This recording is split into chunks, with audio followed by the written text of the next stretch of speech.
Super Bowl 36 participants, New England and St. Louis, meet for the first time since that matchup some 2.5 years ago. St. Louis coming in, sharing the NFC West lead with Seattle.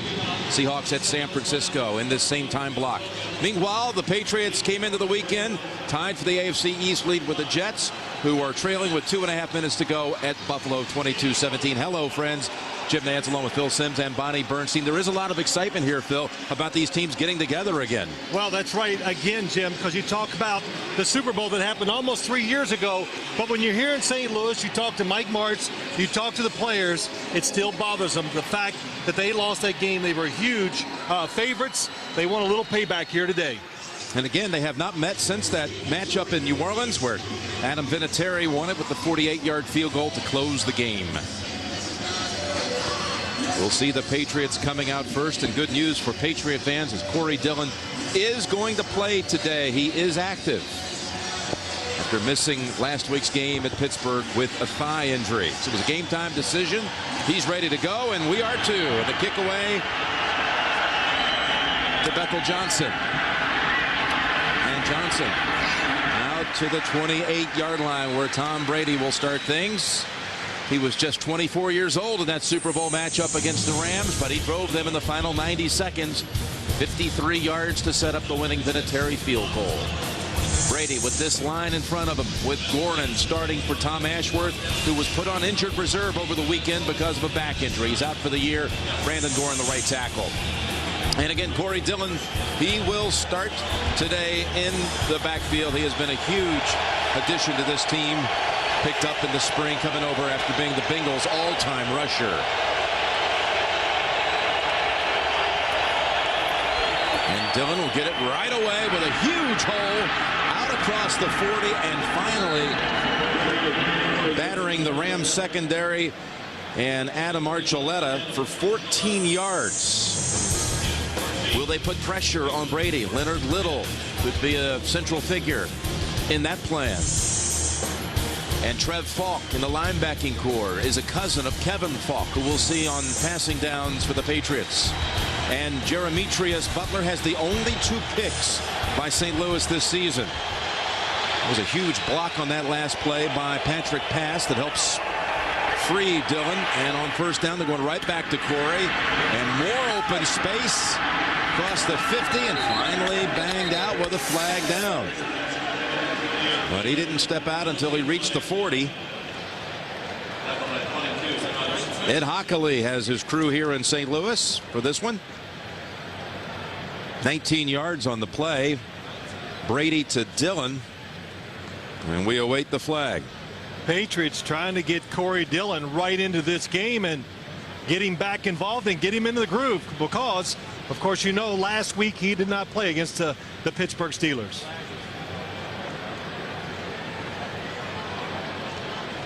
Well, this is a long conference as the Patriots picked up yardage with ease on the first 2 snaps of the game. Just what they want to do. Come out here, run the football, and control the line of scrimmage. Help their beaten up secondary by controlling the football. Illegal block in the back. Offense. It's a 10-yard penalty from the spot of the foul. Repeat first down. Took a long time for them to settle on the infraction, but that'll back up the Patriots a bit. It'll still be first down. And they talk about they got to find a way to get pressure on the quarterback. They're not doing it very well so far this year. It is only 1st and 5, even with the penalty, because of the big yardage. Falk is in the game, but this is Pass. Patrick Pass active today, and boy, is he active on this run near the 30. David Givens helped clear the way, 23 yards. Well, something we have not seen too often from the New England Patriots this year, the screen game. And all of a sudden, today they come out, they use it twice, and it's worked well both times. In 22, New England, 1st and 10, and the Rams, 32. We're just 3 plays into the game here at the Dome in St. Louis. I'd like to welcome the audience who saw the Raiders win at the end on a 19-yard field goal by Sebastian Janikowski. Plays Corey Dillon This time they are stopped for a 1-yard loss. Dillon is active, as you see, after missing a game a week ago with a thigh injury. The Patriots struggled so much last week, the offensive side, against the Pittsburgh Steelers defense. 6 rushing attempts, read it, tied for an NFL record low, 5 rushing yards, second fewest in their history. And when you can't run the football, it means you're throwing a lot. Time of possession really went against them, and those are some of the things they want to correct here today. Stay on the field and get some big plays to score. 3 tight ends in. They go again with Dillon. And he's just inside the 30. It'll be 3rd and long. Nice play by Butler coming up after a 4-yard run. Yeah, you talked about those numbers, and the rush attempts goes all the way back to the NFL record set back in 1933 by the Chicago Cardinals, with only 6 rush attempts the entire game. Jim, it's hard to run the football when you're behind 21-3 at the start of the game. But when you want to run the football and you want to slow the game down and do what they're going to try to do today, you're going to be in a lot of 3rd, 5, 6, and 7 situations. So this is where they have to be really good at today, right here in this kind of situation. Right at the 30 on 3rd down and 7. Brady pumps, fires, has his man Falk. Tries to tiptoe around one defender, Archuleta, and is finally wrestled down at the 24. Damian Lewis got to him just shy of the first by 2 yards. So Adam Vinatieri will come out.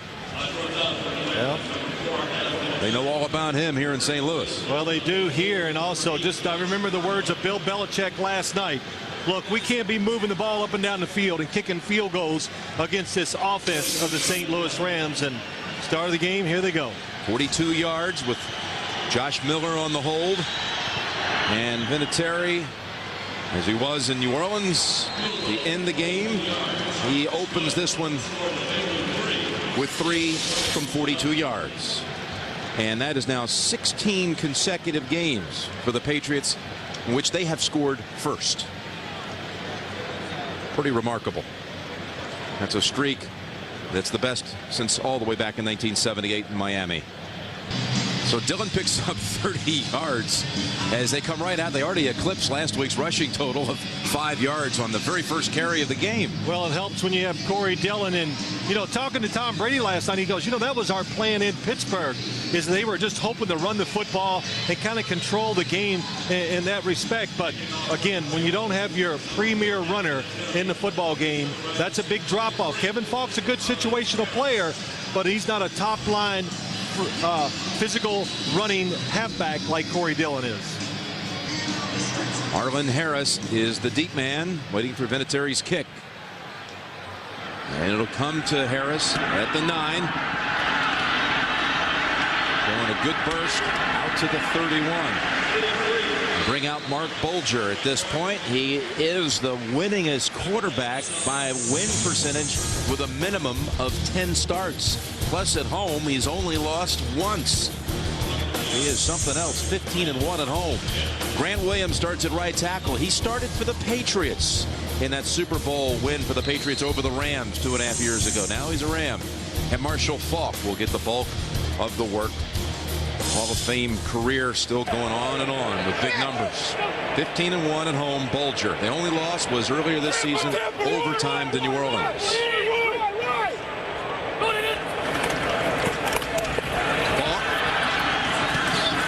Outside for a gain of 2.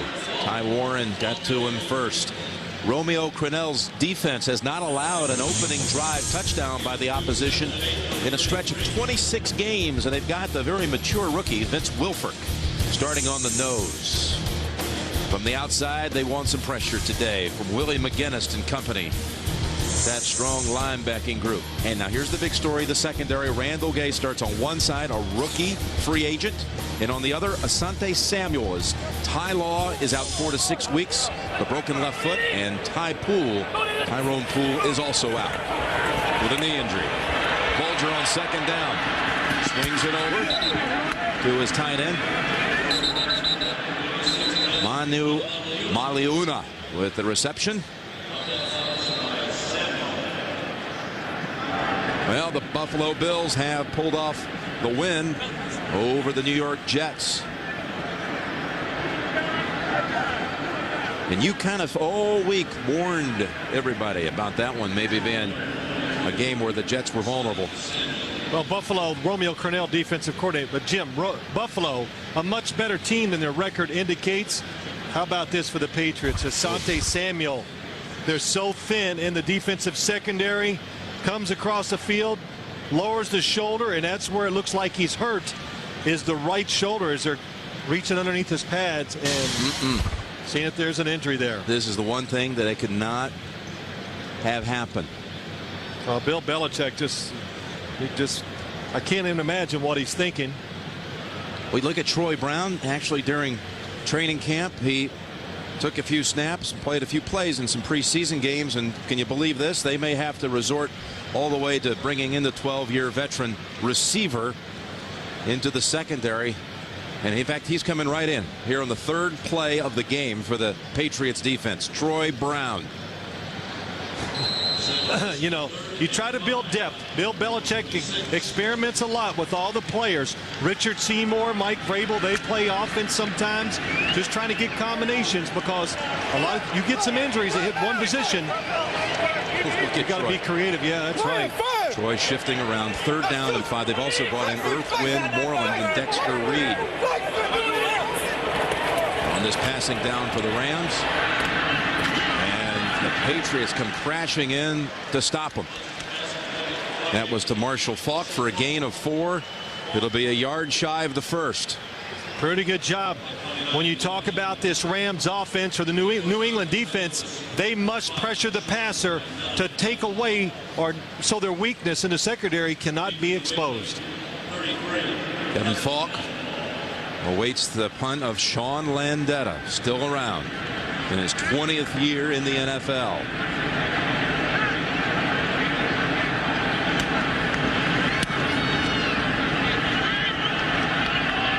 It's Faulk at the 10 as we welcome the Jets Buffalo audience. And we'll be seeing the Patriots' second possession of the game on their first series. They took the opening kick and drove down for a 42-yard field goal by Adam Vinatieri. And the Rams' first series ends up being a 3-and-out possession. But we saw Troy Brown have to do some emergency work in the secondary for the Patriots as Asante Samuel went out on the second play. You see the East standings now. The Patriots, with the win here, could take the full 1-game lead, really a game and a half, because they've beaten the Jets head-to-head, having come into the week sharing the AFC East lead with New York. And that's Asante Samuel right there. Not a good sign when you take your shoulder pads off. Asante Samuel putting the hit on the tight end of the Rams, bumping him out of bounds. Manu Maliona. And he was injured on the play. So they're so thin. Let's see what the offense can do here for the Patriots on the field for the second time today. And over the top, and no flag, broken up by Travis Fisher. Looking for David Patton. Well, what a job by Travis Fisher. Played it extremely well. He knows there's a blitz coming in on Tom Brady. So that means it's just you down the field against a wide receiver. And he is all over David Patton. Did it the correct way. Used the backhand to protect himself. Reached in front of the receiver with the right hand and knocked it down. So a 2nd down and 10. For those just joining us, Corey Dillon is active today after missing the game last week. And this is Dillon just getting back to the line of scrimmage. Dillon opened this game with a big 14-yard run, which was longer than any run. In fact, more running on that one play than they had all of last week in the loss to the Steelers. Jim, there's Adam Archuleta. This is what the St. Louis Rams do. They crowd the line of scrimmage, and because they want to do that to stop the run. And when they do that, that tells you can throw the football down the field against single coverage. And to back this defense off, Tom Brady's going to have success throwing the football down the field. Saw the big hit there by Tommy Pauly. So it is now 3rd and 10 for the Patriots. Back at their own 17. Rolling out, throwing left. Patrick pass. And he'll be about a yard shy of the first. That's his 2nd catch of the day. Pass had missed the last 2 also because of a thigh injury. Back in the lineup today. Well, you know, I talked to Tom Brady last night, and I even said to him, Jim, you heard me, they moved the pocket right, the shoot screen. Get everybody running one way, and the defense, if they overreact, they go, oh no, the ball's to the other side of the field. But St. Louis, pretty good speed on defense, good reaction, stops him just short of the first down. Sean McDonald is back to receive the punt of Josh Miller. And there is a flag. It's going to be a procedure penalty. Full start. Offense. Number 30. 5-yard penalty. 4th down. Gerard Cherry. You know, I'm just thinking, Jim, is it last night I said to Tom Brady, boy, I haven't seen those screens. You guys have gotten away from that. He goes, yeah, you know, we haven't done that much this year. Well, he had to know they were going to run a bunch of them today. He didn't even tell us. So keeping the secrets tight. Miller. And it's McDonald losing the handle. Still can't fall on it. Patriots are there with the recovery. Oh, McDonald had 2 clean plays at the football.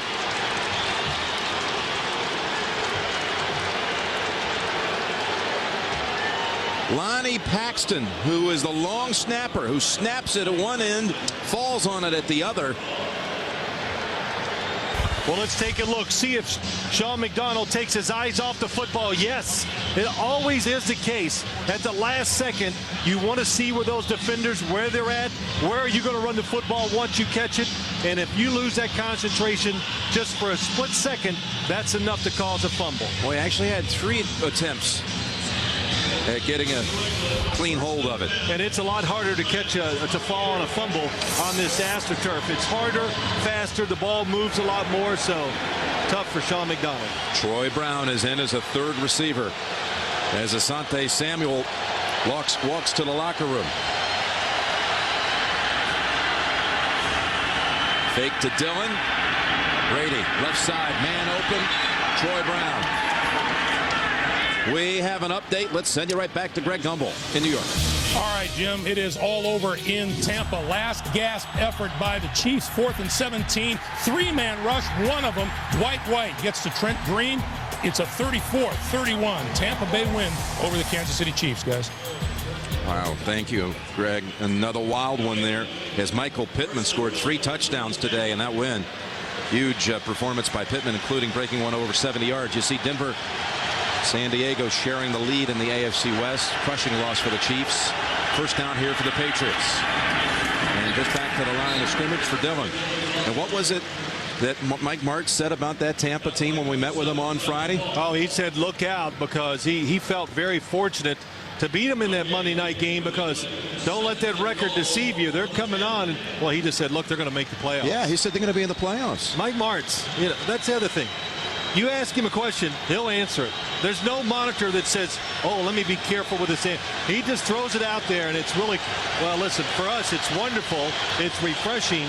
And the same for Larry Marmee, the defensive coordinator. They tell you the truth. 2nd and goal from the 10.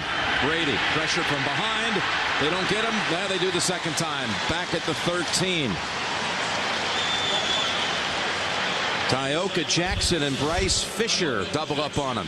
Good job by Tom Brady, looking to the front side, loses all feel for what's behind him, but has both hands on the football, and that's what stops the fumble.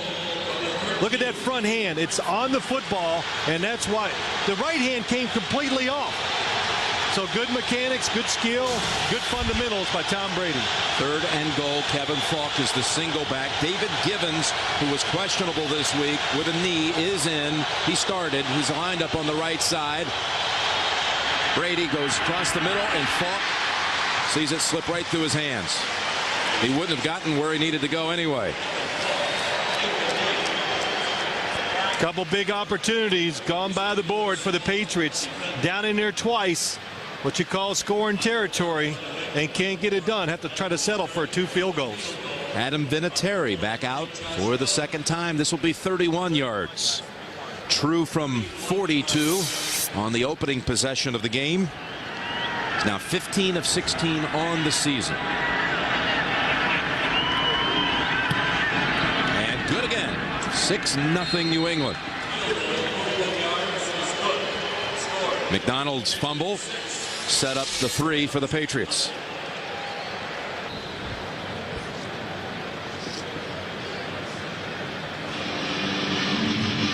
We'd like to welcome the audience just joining us now from the Kansas City-Tampa game. And the Bucks prevail in that one, 34-31. Jim Nantz, Phil Simms, Bonnie Bernstein here in St. Louis. I just want to go back to that fantasy football thing. So how are you doing there, Mr. Head Coach? Well, it's yeah, that's what I thought. 6-2, including a win over Phil Simms 2 weeks ago. Oh, you beat me 2 weeks ago? By about 50 points. Well, that tells you something about me. Well, yeah, I have a new general manager for me, Chris Hatchett. You know, I've hired him, and we'll see. I'm not above firing somebody too quick. Give him another week. Here's the kick. Marlon Harris, 1-yard line. Oh. Spins around and just out to the 22. That's it. We have 2 Adam Vinatieri field goals, but a big sub-story here is the secondary. Another man is down for the Patriots. We'll see Bulger and company in a moment.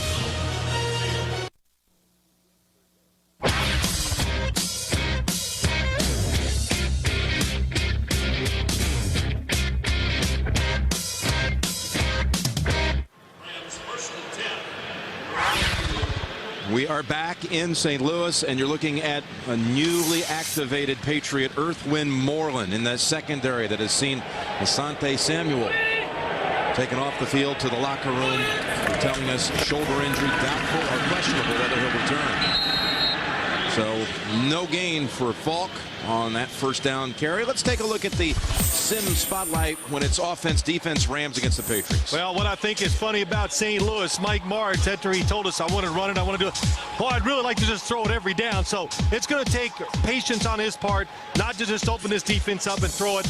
And New England's defense, the front 7, must get to the quarterback, stop the run, and really protect the beat-up secondary. And so far, they've done very well up front. 2nd and 9, and someone jumped. Richard Seymour was out of his stance early, but was there movement first on the St. Louis side? Saw that time of possession stat right before the snap. Patriots have had it. Before the ball was snapped, false start, offense, number 83, 5-yard penalty, still 2nd down. And let's go down to Bonnie Bernstein. Bonnie?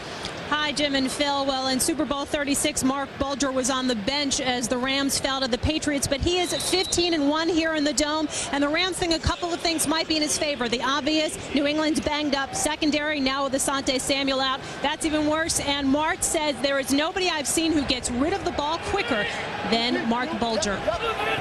2nd down and 14 as he looks down the middle, open man, and out at the 38-yard line is Isaac Bruce.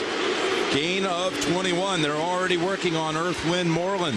Well, when your defense is beat up in the secondary, you got to play a little cautious. That means back up, play some zone coverages, and look at the space in this secondary. And Marc Bulger just throws it up. They throw inside routes to their wide receivers better than anybody in the National Football League. And not only that, like Bill Belichick says, well, they run them at 25 yards deep. So they put a lot of pressure on their offensive line to hold them out so the quarterback has time to throw it down the field. First down, they come in on Bulger, and they're going to drag him down with a fumble, and they're going to rule him down first. Ty Warren grabbed him by the jersey and just slung the quarterback to the ground. Ted Johnson with a recovery, but that's all for naught. St. Louis ball, but a sack for the Patriots. Again, you got to be excited to be a defensive lineman playing the St. Louis Rams. This is no so-called West Coast offense where it's a lot of short drops and quick rhythm throws where you can't get to the quarterback. This is deep drops. Ty Warren taking advantage of Grant Williams, the ex-Patriot, and coming inside and getting Marc Bulger for the sack. You know, the Patriots had not had a sack nor an interception in the past 2 games, so now they have a sack. Setting up 2nd down, 16. And get just a little bit of it back, plus a flag as Marshall Falk is the receiver. Sacks and interceptions usually go hand in hand. If you're not pressuring the quarterback, you can't expect him to throw it off target and get the interceptions. Before the pass was thrown, illegal contact, defense, number 55. 5-yard penalty from the previous spot and an automatic first down. Well, that's a big one on Willie McGinnis. And this is something the Rams thought that the Patriots were guilty many times back in that Super Bowl loss in New Orleans. You think? I mean, what is it they said that you're visiting with Torrey Holt this week? Well, Torrey Holt watching Willie McGinnis makes contact about 7, 8. Well, he gets 2 of them. 2 late contacts, but they were very aggressive, grabbing and holding. Torrey Holt says they just tackled us at the line of scrimmage. Marc Bulger didn't play in the game. I said, what was your thoughts as you watched it on tape? Man, they hold a lot. So, hey, you take advantage of the rules. 1st and 10, and a 10-yard gain as Bruce makes the catch. We'll give him 11, and Eugene Wilson on the coverage. Yeah, this is going to be hard for Mike March not to just say, let's throw it. Because the more they throw it, the slower the pass rush is going to get, because you're going to get tired. Isaac Bruce, all-time receiver. Bruce Almighty. Well, that says it all. Yeah. When you see these ones all to the right side, that tells you he's really good. You're talking about over 11,000 yards in his career. And it's Falk on 1st down and steps out after a nice 10-yard gain. Manu Maliona helped clear out that right side. Yeah, they did, Jim, and they're going to get you. They really got you going here for the Patriots. They spread you out. You're thinking pass. You want to get to the quarterback. You've done it. So you go upfield and look at the space that Marshall Falk has inside. Kevin Curtis, 83, going against Erwin Moreland. Not a bad job. He's not a trained killer, but he got out there and got in the way. Isaac Bruce out. It is another 1st down for the Rams. Nice drive they're putting together here. And Steven Jackson, the rookie, with his first carry, goes for only 2. Let's get an update back to Greg in New York. All right, Jim, in Denver, the Broncos have drawn first blood against the Houston Texans. Jake Plummer, 34 yards to Jeb Coutier with the extra point. The Broncos lead it by a score of 7-0. They are in the final minute of the 1st quarter. Jim and Phil, back to you. All right, thank you, Greg. What did you see there? Well, no, I think Greg's probably got some tired arms today, holding Boomer Esiason and Dan Marino apart. Little conflict in the studio. 2 quarterbacks well, you know, having some fun. Hey, quarterbacks, all quarterbacks hate the other quarterbacks. But I think it had some. You actually had a role in that. How? Because I guess everybody was calling Boomer Phil. 2nd down and 9. And again, it's Falk.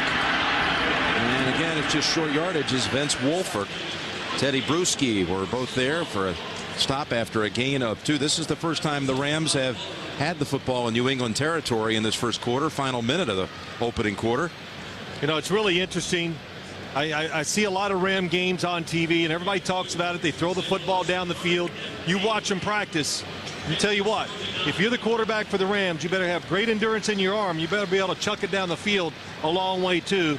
I no exaggeration. I'll bet you Marc Bulger on Friday's practice threw at least 30 balls 30 yards or farther past the line of scrimmage in practice. You got to have a little endurance, too, for the receivers who are running up and down that field all the time and back to the huddle. So, timeout called with a 3rd down play on the way. We'll be right back to St. Louis. We're back in the Gateway City, and Monday, an all-new late show. Dave welcomes the one and only Tom Hanks. Plus music from Nelly. Dave's all new all this week here on CBS. Now the Rams called that timeout because they were running out of time on the play clock as Troy Brown again joins the secondary and Samuel is putting the uniform back on. 3rd down and 7. 5 wide receiver look. Ooh. Either the quarterback or the center forgot the snap count. Marc Bulger took off. Kind of hard to believe that a quarterback can forget the snap count, isn't it? False start, offense, number 10, 5-yard penalty. Still 3rd down. Did you ever do that? Oh, my gosh. I used to do it all the time. It's kind of embarrassing. You go up and get underneath the center. Oh, yeah. Oh, sorry. It was my fault. You get underneath the center and you go, what's snap count? Yeah, what was that again? And you have all these little catchphrases you use. Oh, like Monday is 1, Tuesday's 2. When, of course, the defense figures that out pretty quick. Sonny Samuel wants to get back in, but in the meantime, Troy Brown doing some emergency work on defense. 3rd and 12. And Bulger never had a chance. Jarvis Green has his second sack of the season. Three-man rush, still got to Marc Bulger. You look at this New England defensive line, they just look bigger than the St. Louis Rams offense, and they're putting the pressure on Marc Bulger here in the first quarter. Yeah, that ends the first quarter, and it's 6-0 New England. You're watching the NFL on CBS. We're about to begin the second quarter. To summarize what we've seen, opening possession of the game. Patriots drive to Vinatieri range, good from 42. And then a fumble by McDonald of the Rams sets up another Vinatieri field goal from 31 yards out. 6-0 as the Rams will start the second period with a punt from Sean Landeta.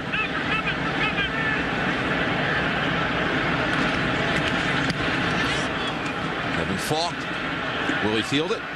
He will. Patriots last week gave up 21 points in the first quarter, most allowed by the Patriots in a game since 1979. But they don't give up anything today. We'll be right back.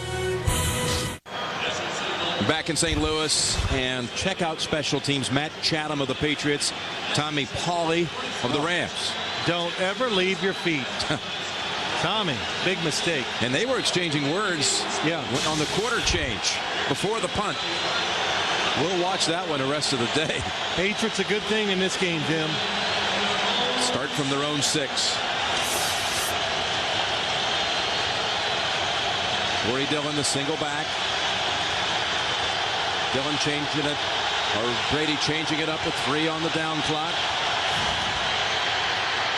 Ball loose, fumble in the end zone. The Rams, if they recovered, it's a touchdown. It is. Leonard Little with the recovery for the score.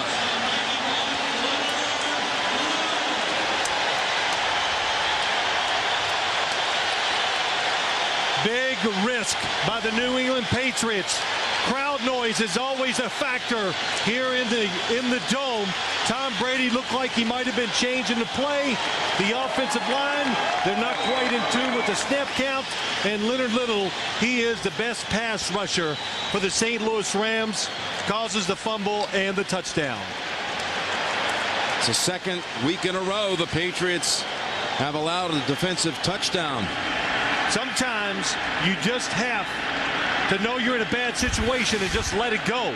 Tom Brady, they're holding this up to make sure it's a fumble, and it clearly is. Reminds you of one last week, a fumble last week that was recovered by the Steelers and led to their second touchdown.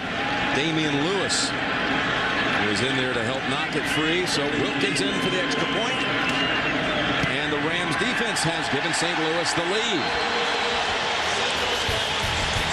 7-6 Rams on the fumble recovery by Leonard Little.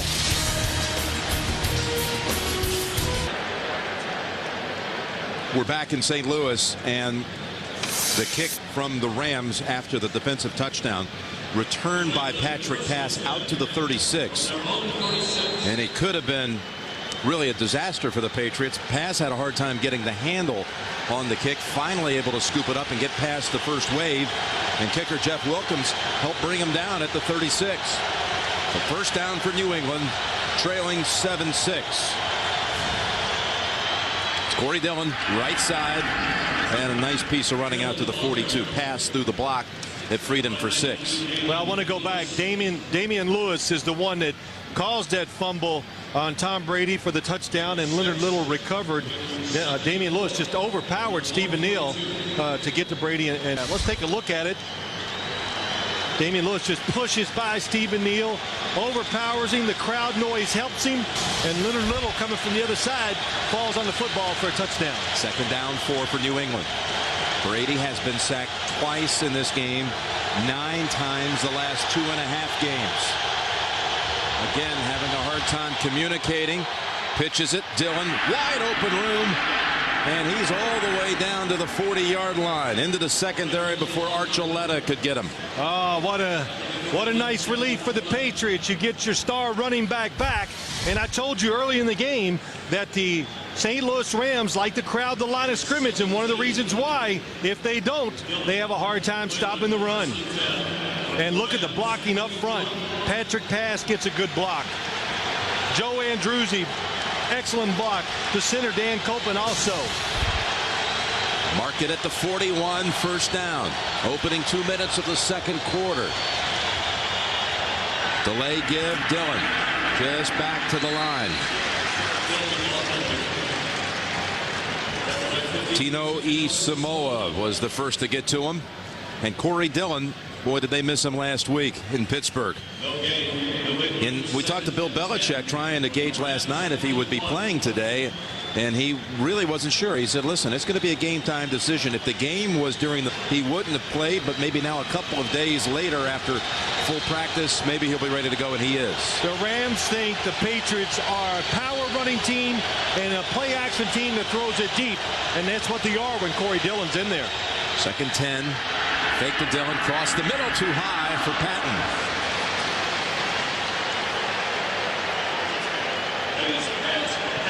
Corey Dillon, after sitting out last week's game, he had back-to-back 100-yard games before that. 3 in all in a Patriot uniform. This his first season in New England.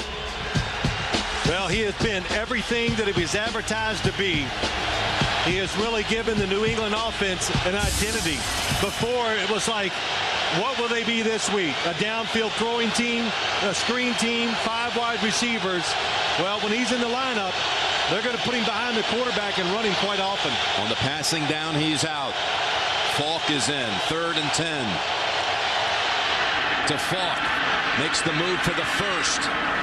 And finally, banging around at the 29. First down, New England. Gain of 12. And you know what happens when you have Corey Dillon in the football game? It lets Kevin Falk be what he really is. A role player who comes in on 3rd down and catches the football. Tom Brady, nice little fake to the right. He knew all along that defense pre-snap that he was going to throw it to Kevin Falk. He faked to the right to create just a little more space so Kevin Falk could catch it and get a couple extra yards. Falk stays in, gets the handle here, breaks a tackle, and down to the 20. Run of 9 for Kevin Falk. Well, Kevin Falk acting like Corey Dillon this time. He says he's really learned a lot working behind Corey Dillon. Nice job, patient. Didn't run into the line of scrimmage and just get no gain. He looked for a little cutback. He found it and gets a couple extra yards after he's hit. Kevin Falk came in having caught 14 balls the last 2 games. And his catch on this series keeps the drive going, plus a nice run, so it's 2nd and 1. Dillon returns. Dillon gets the handle and set back a yard.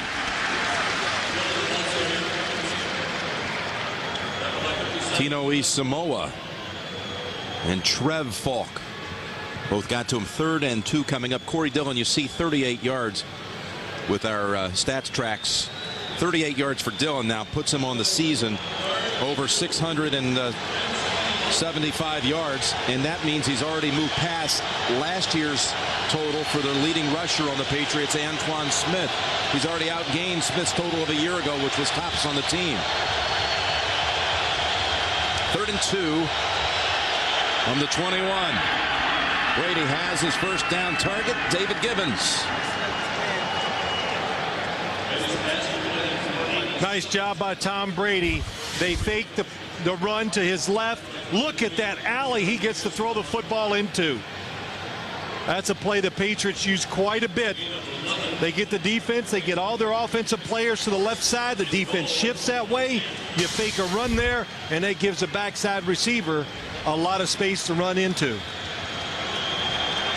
So Gibbons, first catch of the game, coming off the best game of his career last week. 8 receptions and a couple of touchdowns. They can pick up a first inside the 1. First down and 10. And it's Dillon making the move to get away. And Dillon is out of bounds at the 2. Well, you can't help but watch this and go, man, that game last week in Pittsburgh would have been a lot different if Corey Dillon would have been in there. It just shows you don't have to block him all when he runs. He can run him over and, oh, excuse me, I'll just run around. What a nice move. For a big man, They always say the sign of a good running back if you're a big man with little feet, and that's what he showed that time. That was Travis Fisher. He escaped. Mike Vrabel has come into the lineup. He's lined up on the left side. Time of possession, New England doing what they wanted to do. Dominate the pace of play. 2nd down and 1. Play action fake. The lob pass. And the ball is caught by Vrabel. We told you he just came in. He caught the last touchdown in the Super Bowl this past February 1st. And now he comes in and snags another. Oh, man, is he excited? And I know why he's so excited and pumped up. Because even if he was a tight end or a wide receiver, that was still a really good catch. Tom Brady stretches him out to the limit. Oh, right on the fingertips. That is a very that was awesome. Acrobatic catch. When Tom Brady let it go, I said he's being careful. That's too far, but Mike Vrabel, what an athlete, what a player, outside linebacker, and does a really tremendous job in short yardage situations. Mike Vrabel. Looking like he plays on offense all the time. So Vinatieri connects the extra point. Mike Vrabel became the first defensive player to score a touchdown in a Super Bowl, lined up on offense. First guy since the fridge. He did it in Houston. Now he does it in St. Louis.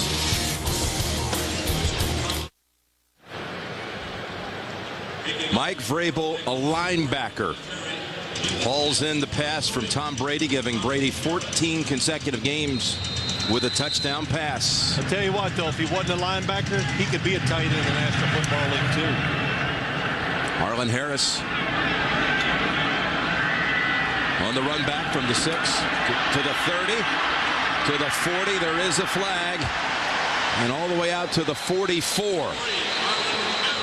38-yard run back, but the flag is back at the 22.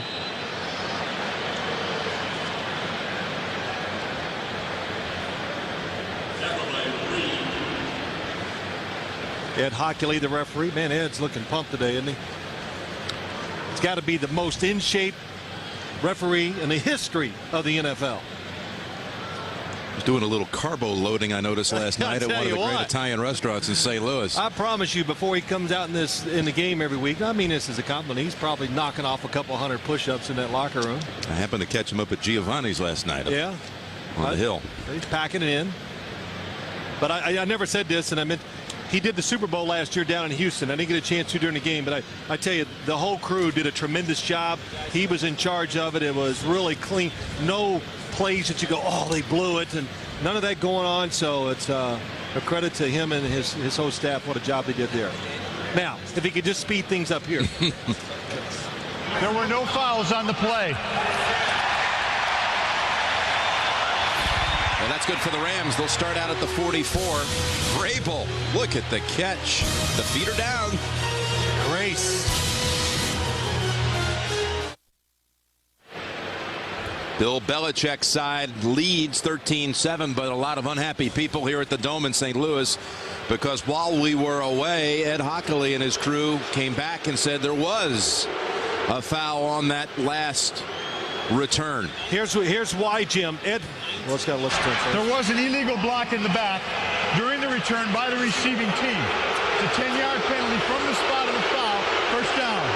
Here's what happened. Ed Hockley threw a flag on this block, and somebody else told him to pick it up, and he did. But he didn't realize, watch the second penalty. Robert Thomas, top of your screen, blocked in the back, blatant block in the back. Easy call for the officials, and a good job getting it straight. Back at the 15, first down, and Marshall Faulk for 2, running into Ted Johnson. That wasn't, though, the Ed Hockley one. The first one, that was not a block in the back, you felt? No, it was not. I thought the receiving team, he got his hands in front of the defender rushing down the field. When you do that, it's clean. And I do like that they'll get together. One says, I saw it, there was a penalty, and 2 other officials might come and say, no, it wasn't. We had a better angle on it, we saw it, and they picked it up. Second down and 8.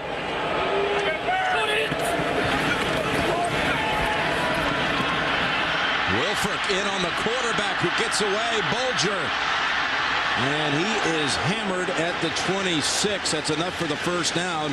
And it was Mike Vrabel who firmly brought him to the turf. Oh, that's a dream hit for a linebacker.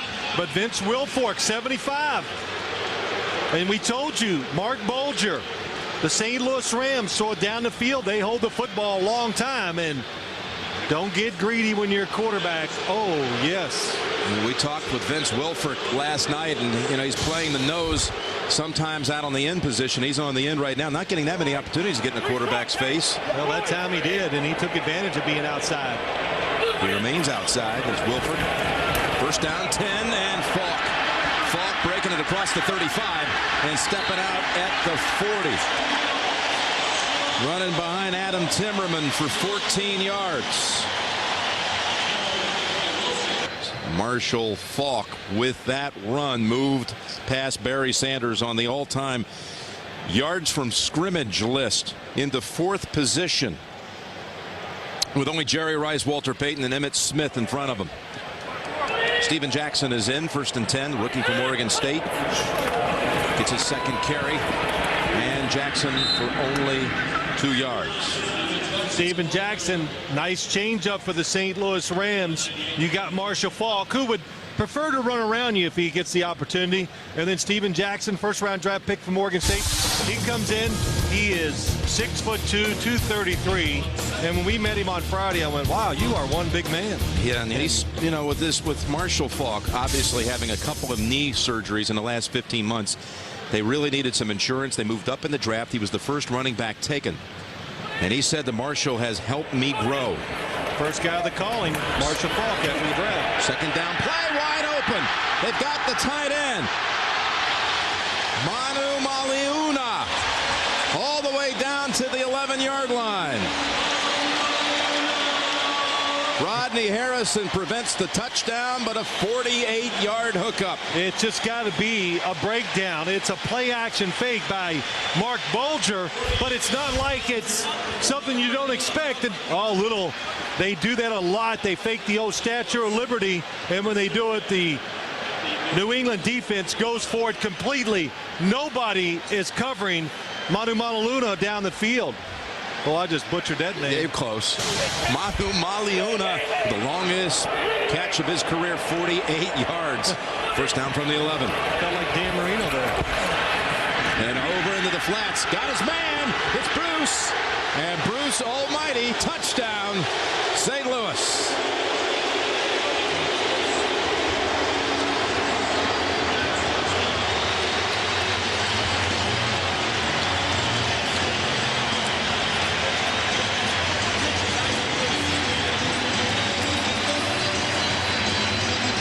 Was a play that was reminiscent of the old St. Louis Rams. They don't do it as much now as they used to, where everybody runs deep and one of the receivers comes underneath the coverage. You want to play it safe, they'll throw it short, and the speed takes it into the end zone for Isaac Bruce. Chris Chandler on the hold. And Wilkins boots it through. That's Isaac Bruce's 2nd touchdown of the season. Covers 11 yards. And the Rams move back in front. Well, that didn't take long. 85 yards in 6 plays. And Isaac Bruce has his first touchdown since the opening game of the season. And the quirky kick on one hop to Patrick Pass.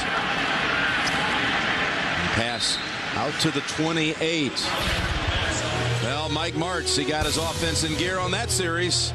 Ends up in the old vet's hands. Bruce for the touchdown and the lead, 14-13.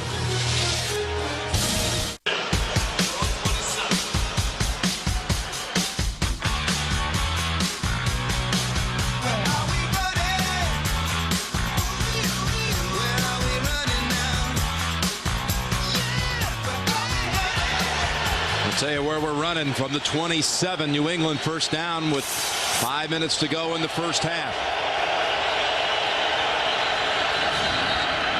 And the flag. False start offense, number 82. 5-yard penalty, first down. What did you see on the touchdown, Phil? Well, here's what they do. The Rams, if you want to be aggressive, they'll throw it over the top. The tight end goes up the field. Marshall Faulk goes deep. Watch Isaac Bruce come underneath. The defense retreats. Nobody short. Nice job by Marc Bulger finding him, and look how fast they run. It's just, well, look, they built this team to play on turf, and they take advantage of it. It is 1st and 15. Back at the 22.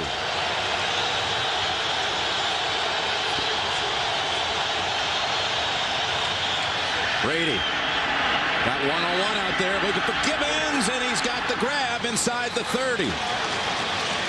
Jeremetrius Butler was defending, and Gibbons brings it down for 50. Jeremetrius Butler is in perfect position, and he just misses the ball to the top of the screen.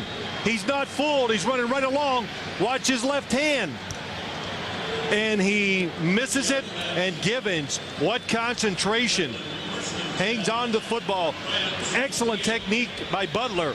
Right hand on the receiver, left hand goes to knock it down, just misses the football. That is the longest pass play of the season for the Patriots. First down, carry. Corey Dillon to the 25. And again, if you're looking for free fantasy football, you can experience all the thrilling action and intense competition with NFL fourth quarter fantasy. Sign up today by clicking on fantasy at cbssportsline.com. You know, earlier I didn't get a chance to ask you this. You said something about free, and you insinuated that I'm cheap. That it would be my kind of thing. No, I can definitely vouch for that not being the case. There are a few guys, though, on this crew who I would think this would be very attractive. Mike Arnold. And there on the second down carry, Corey Dillon is dropped back at the 28 by Tommy Pauly and Trev Falk. Well, you watch this St. Louis defense. They are what I would call a gambling defense. They move around a lot. They try to sneak a safety up there. They try to confuse you and beat you with the speed. But if they guess wrong, that's why they give up big plays and they get gashed sometimes in the running game. 3rd down 9, Patriots, 28-yard line of the St. Louis Rams.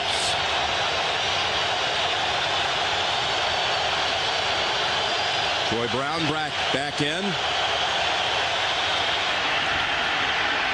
Stepping forward and pass wide of the mark, looking for Gibbons. So bring out Vinatieri for a try from about 45 yards. It's excellent protection up front. Leonard Little is lining up as a linebacker and coming in a different spot every single time. The Patriots have been ready for it. They're blocking him, but Tom Brady off target for a reason, because nobody was open in the middle of the field.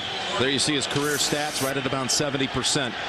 From beyond the 40, this would be his longest kick of the season. 45 yards, Vinatieri, and he is now 3 for 3 on the game. That is the 4th lead change of the quarter. Patriots back ahead, 16-14. Go Rams! Go Rams! Tonight on 60 Minutes, who is the big credit card company's worst nightmare? A man who wants to save you money. How? We'll find out on 60 Minutes. We'll bring a big audience in. Terry. Let's know that. Run back by Harris to the 34. These two teams that met in Super Bowl 36. As you see, Matt Chatham has another disagreement. Remember that game? Ty Law with the run back. First touchdown of the game. Ricky Prohl's 26-yard touchdown catch from Warner ties it, but Adam Vinatieri from 48 yards, as time expires, gives the Patriots their first Super Bowl title. You know, I didn't even think about that game as I was coming out here this week. Tom Brady, the MVP. Good solid game, last minute drive, just like this past year to win it. But it was brought up quite a few times by coaches, players. I guess when you lose a Super Bowl, that's going to be a sore spot for a long time. Bulger on first down, pressure in his face, and Torrey Holt runs over to make that grab, his first of the game. Mike Vrabel again was in the middle of the action, and he was closing in on Bulger. Well, you think they don't throw it down the field? Marc Bulger held the foot. The crowd even got nervous. It took so long for him to throw the football, and what pressure they put on their offensive line. 1, 2, 3. I'd already panicked and let it go a long time ago. All the way across the field to Torrey Holt. two guys there, but you're just not used to covering that long against a wide receiver. Two guys who were backups, Dexter Reed and Earthwind Moreland, both on the coverage. 1st and 10. Samuel has not returned into the secondary for the Patriots. Looking for Holt again. What a grab. They'll give him the catch on the sideline right at the 30. Eugene Wilson and again Earthwind Moreland covering. Did he get his right foot in? It looked pretty close. It was not ruled a force out. Up the field, inside, breaking out again. A lot of pressure against the defense. Oh, did he get it in? It's not even close. Well, how about the effort just dragging the back foot? Torrey Holt and Isaac Bruce, they're tall, athletic, they're nimble, they're fast, they're pretty, they're graceful, and most of all, we talked about it earlier, Jim, they have endurance. They never slow down during the game. You didn't say smooth. Well, smooth too. I guess so. Smooth with 3 O's. How's that? That's how good it is. That is smooth. That's the 2-minute warning. Bulger, Marc Bulger has not missed in this game. He's 9 for 9. The last 2 have gone to Holt. We've reached the 2-minute warning. And back here with the new 49er. Phil Simms. Happy birthday, my man. Hey, I like your tie, by the way. I know that was a present from my your daughter bought it for me. Yeah. How about that? This game's really living up to what we thought it might be. We hoped it would be. Yeah, I think we thought it might be exciting. It's turned out to be that. To watch the adjustments for the team. The St. Louis Rams offense it comes as advertised. Down the field, big plays, and the Patriots have had a few big plays of their own. 1st down, Bulger. Again, he hasn't missed until now. We bring it up. And it's wide of the mark, looking for the tight end who made the big play last time, Manu Maliuna. We've got the Nextel halftime report coming up shortly with Greg and Dan, Shannon and Phil. I'm sorry, that's Boomer. For all the latest scores and highlights. It's all coming up with the Nextel halftime report. That's what you were talking about earlier. There might be something.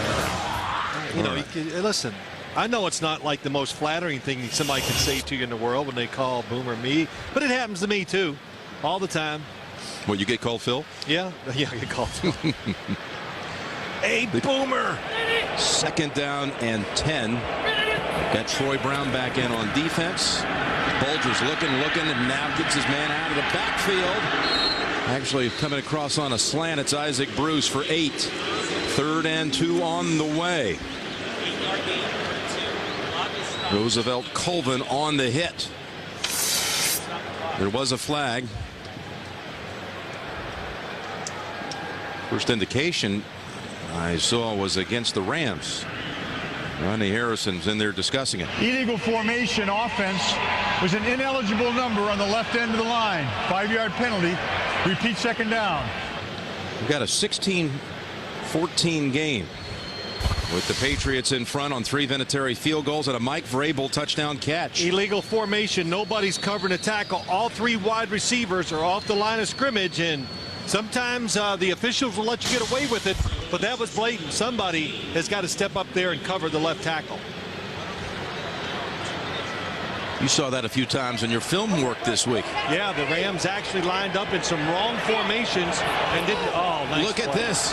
Trying to fake them out, but the Patriots were not fooled as Bulger did the old Academy Award effort. Trying to walk to the sideline. They snap at the Falk. You know what? They faked me in practice, and they got me here today. I thought Marc Bulger was going to come across and say, call a timeout. He's going to give that disgusted look. Oh, look at this, coach. But pretty good acting. Yeah, very good acting.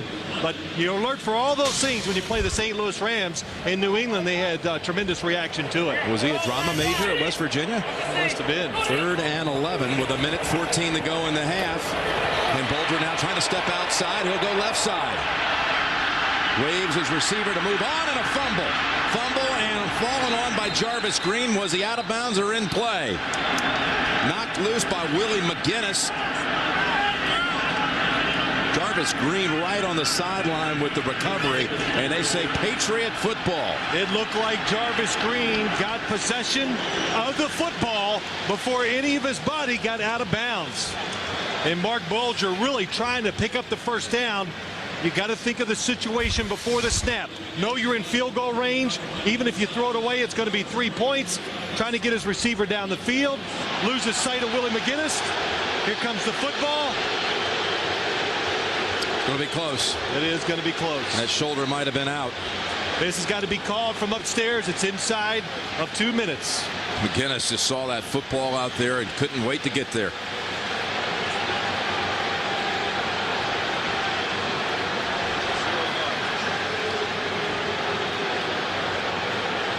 You look, Jarvis Green, does he have possession? Falls on it. He's got it. Out of bounds. And it's going to be challenged. Well, from that angle, it looks like he's in. Looks like the recovery is good. Now, if they do rule that he was out of bounds, the ball will be brought back to where Marc Bulger fumbled it. And I'm sure they would still probably try a long field goal.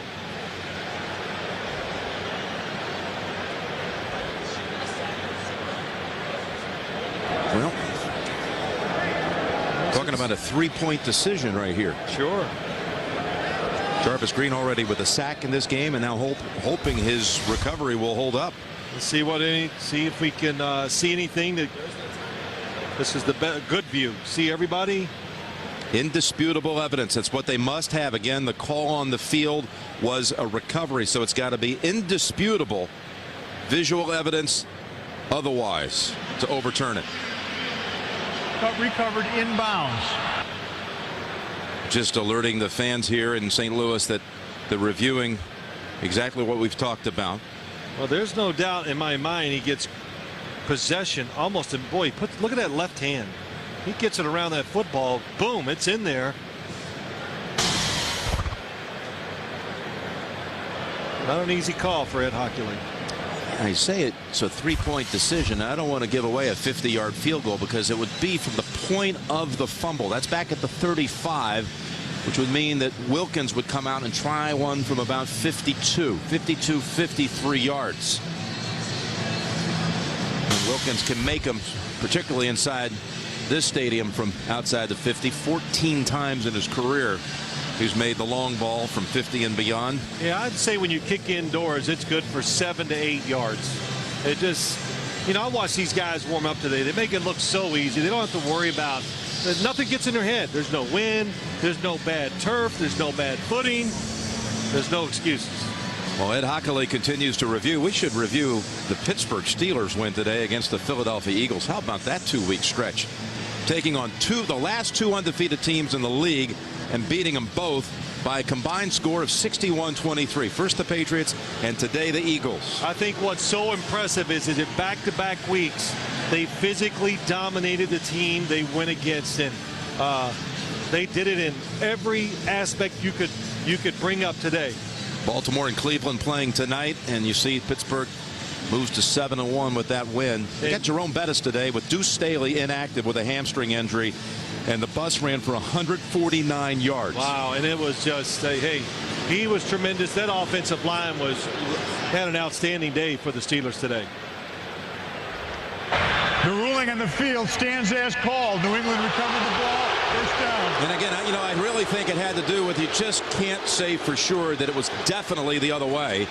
Not indisputable evidence. It's so close. It was a thin line right on the sideline, and it'll go to the Patriots.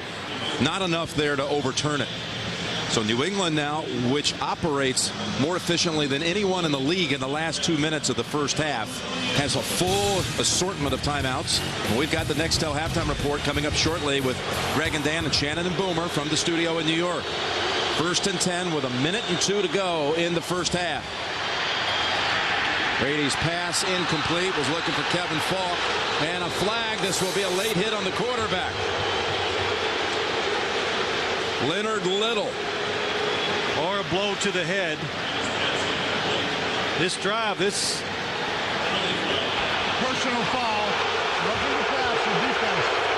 He hit the quarterback with his head. 15-yard penalty, first down.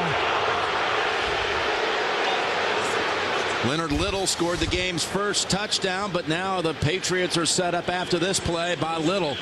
Cost him 15. That's, well, they got away with one. It looks like Leonard Little put his face into Tom Brady. He did not lower his head and use the crown of his helmet, which is illegal. He used his face.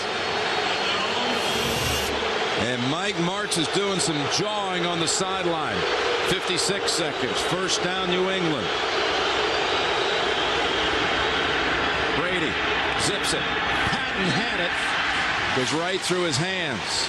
You know, Jim, remember the drive when they won their first Super Bowl. Tom Brady got at the end of the game.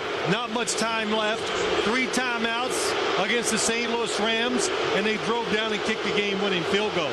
Tom Brady has taken his team to 4 touchdowns this season in the last 2 minutes. 31 points in all the Patriots have scored this season in the final 2 minutes of the first half. That's the tops in the league. Second down 10. Bringing everybody. And Givens had fallen. Unable to get back in time to make the catch. Demetrius Butler again is the cover man. Look outside. Tom Brady needs to get rid of the football. David Givens doesn't come out of the cut real well. You know, playing on this AstroTurf is tough for visiting teams. Sometimes the traction is actually too good. There it is. 4 touchdown passes. The 4 touchdowns Brady's led him to in the last 2 minutes. 3rd and 10. Brady, great time. Pass caught. Patton's first catch of the day. And the Patriots set up now at the 37. And they take their first time out. They're driving. They're at the St. Louis 37, leading 16-14.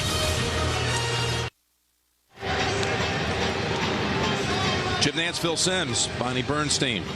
And we talked to Tom Brady about why he's so efficient in the last 2 minutes. Yeah, you know, Jim, there's a couple reasons why. First off, good protection, and he lets the second receiver come across the middle. Troy Brown was first.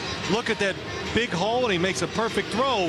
And if you want protection against the Rams, you better take care of 91. They double team him.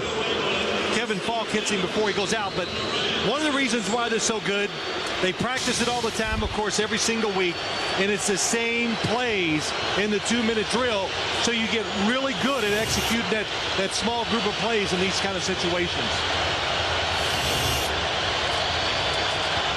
Again, the blitz on the way. Brady steps away from the pressure. Ball in the air and almost picked. Gawan Gross had a chance off the deflection. Tell you what, these corners for the St. Louis Rams, Demetrius Butler on the top of your screen, not backing away. In fact, David Givens used his hand and pushed him away. They are being aggressive, coming inside and trying to intercept these passes.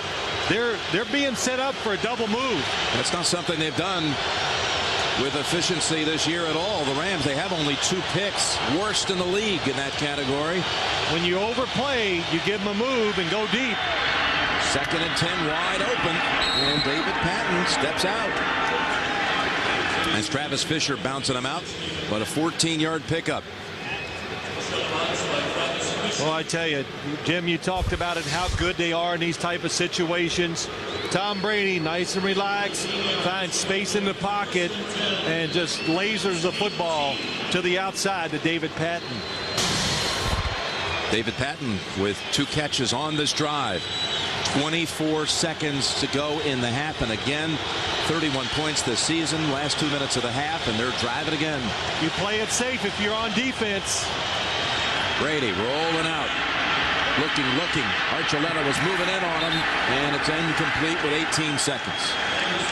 And why I'm saying you play it safe, Jim, look at the situation. Look where they're at. They're on the 23-yard line. You almost say that Adam Vinatieri is surely going to make the field goal, so make them throw it short, but they gamble. They're on the blitz. Tom Brady gets out of the pocket, but the coverage downfield saves. Come back to me, he's saying. Come back. Yeah, that's right. When he moves out of the pocket, he doesn't do it a lot when he gets way outside, but you've got to change your route when the quarterback moves. Kevin Casper sees his first action of the game. Receiver at the bottom of your screen, now in motion. And they fake the snap to Brady. It goes to Falk. And with not a lot of room, he decides to step out. Givens was trying to throw a block. There is a flag. Got some quarterbacks doing some good acting here today. Which one was the better actor? This time Brady doing the old thing Bulger tried to pull off on the last series by the Rams. Well, Brady stole that from Brett Favre. Offside, defense, number 96. 5-yard penalty, repeat second down. Well, we saw Marc Bulger, his acting. Tom Brady. Oh, it's a high snap. No. Second and 5. Tell you what, that's. You saw the 2 nominees. Who do you give the Oscar to? Neither. How's that? Can you do that? I thought Bulger Bulger may have outacted him. Yeah. Well, let's see if Brady can outthrow him on second down with 12 seconds to go in the half. Corey Dillon, the single back. You give up the completion and sacrifice a field goal. You don't take a chance. The pressure, he had to get it away, and Leonard Little forced that whole play. Patrick pass incomplete, the target, but Brady had no chance. 8 seconds, still time for one more play. No, they're going to bring out Vinatieri. Well, you bring him out. You still have 2 timeouts left. And what this does, and you know, I'm sure Coach Belichick's thinking about it. Bad snap, fall on it, call a timeout, and line up and try it again. They call a timeout right now with 8 seconds to go in the half. Vinatieri out for his 4th try of the day. All right, during this timeout, the Patriots have thought about it.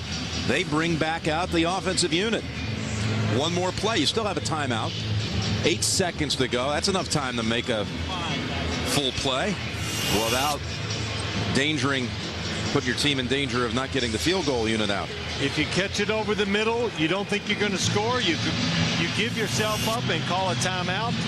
Tom Brady knows he cannot hold the football. It's got to be a quick decision and throw it immediately. From the 18, 8 seconds.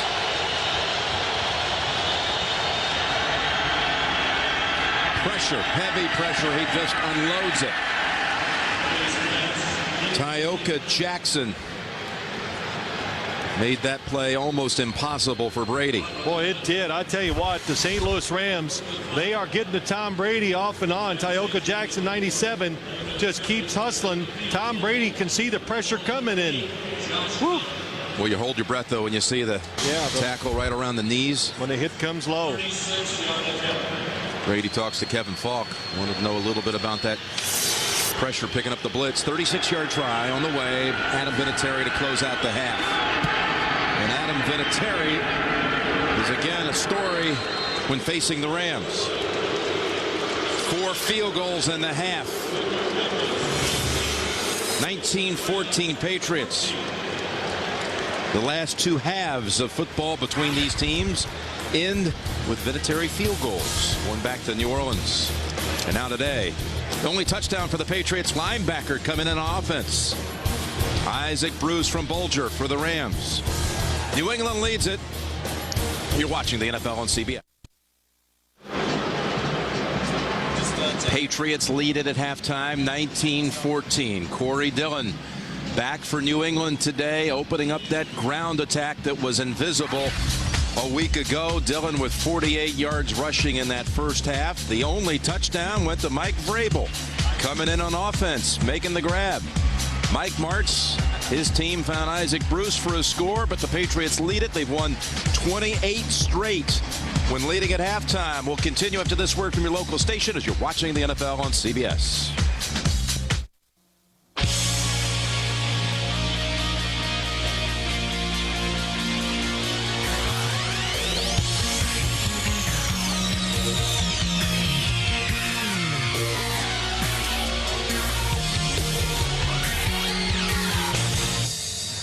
We are back in St. Louis with the Patriots leading the Rams 19-14. Jim Nantz along with Phil Simms and Bonnie Bernstein. What are your thoughts there as we head to the second half? Well, a couple ways to look at it. For the New England Patriots, they got to be happy. They controlled the pace of play here. So they have the St. Louis Rams offense sitting on the sideline. For the Rams, they just got to find a way to get the New England offense off the field. All right, the numbers. Do you see anything inside the numbers that stands out? No, nothing that really just came out. The turnovers have been the big difference. Tom Brady fumbling in his own end zone gave St. Louis 1 touchdown. But besides that, both teams, when given the opportunity, are moving it on offense. If you protect the quarterback, they're going to find somebody open down the field to make the throw. Arlen Harris open to run one out.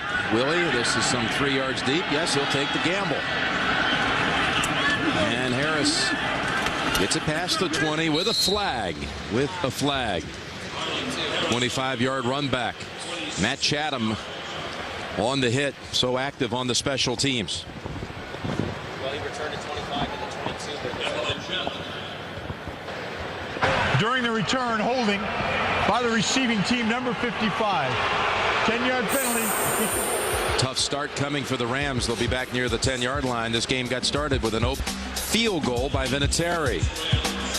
And then a fumble of a Brady pass to make it 7-6.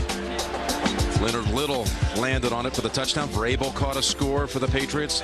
And then Bulger to Bruce to give the Rams the lead back, 14-13. But the half closed with an Adam Vinatieri field goal, his 4th of the first half. And a 19-14 lead as we begin the 3rd quarter.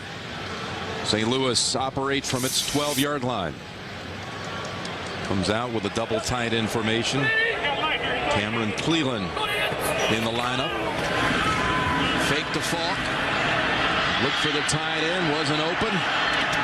And that ball bounces out. Incomplete. Joey Goodspeed was the target. Let's check in. What did you hear out there, Bonnie? Well, Jim, an injury update on Asante Samuel. Not really an update because the Patriots are still maintaining he's questionable to return with an arm injury. On the other side, the Rams' Mike Marc very frustrated that his offense hasn't been able to take advantage of the weak secondary on the Patriots side. But the thing, quite honestly, that he's most aggravated about, Jim, is the officiating. The Leonard Little roughing the passer, the questionable fumble with Marc Bulger. He really didn't want to talk about much else other than the Zebras after the half. All right, Bonnie, again, that was late in the half, and, well, the fumble and the late hit call on Little led to that last field goal for the Patriots. 2nd down 10, an open space. That's Marshall Falk. Eugene Wilson finally ends the run after a gain of about 11. Fantasy notebook. Let's see who piled up some numbers. 176 yards and a touchdown pass by Brady. And Bulger, 9 of 10. Corey Dillon, 4 yards a pop. Marshall Falk, 33 yards. He just added 11 to that total. Isaac Bruce and Torrey Holt, with Isaac Bruce catching the touchdown. Yeah, it was interesting listening to Bonnie Bernstein. She talked to Mike Marc, and you just think about what he is, his reputation. You know he's got to be frustrated with the passing game. Rookie Steven Jackson for a loss of a yard. Keith Traylor, Mike Vrabel. Mike Marc told us on Friday, he said, I have put in new routes for the wide receivers because the Patriots play a few defenses that we don't see during the year. And I know he was excited, and, you know, that's when I said in the first half, he goes, man, I just like to throw it every down because he knows they're weakened. They don't rush the passer real well. That's what he thought. But today they're pressuring Marc Bulger a little more than I think they would like him to. 2nd down 11.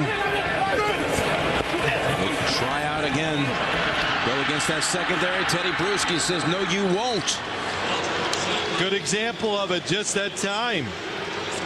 I mean, Teddy Bruschi, not really what I would call a good pass rushing linebacker, gets in there and he just catches Chris Dishman by surprise and just goes right around him and gets Marc Bulger for the sack. And a loss of 9, Teddy Bruschi, who signed an extension in the offseason. And boy, talking about a coach's dream. Yep. Said, I want to be a Patriot wearing number 54 my whole career. I am a Patriot. I don't want to be anywhere, play for anyone else. Yeah, that's right. He was his own agent, which everybody go, well, when you have, what's the old saying? When you represent yourself, you have a fool for a client? Well, I don't think he feels that way. No, he's not. And for him, it worked out the best way. He knows the market. He knew what was right and wrong, and he went out there and got it done for himself. And 3rd and 20 carry for about 10 yards will bring out Sean Landeta. It was Teddy Bruschi who was the captain of the All-Sims team last year. He was. Troy Brown, a wide receiver, now playing defensive back. And it's been fun watching him today. be a defensive back, and boy, that's some tough double duty. Troy Brown doing it on offense to defense, Mike Vrabel defense to offense. He looked over at Sean McDonald a little bit, didn't he?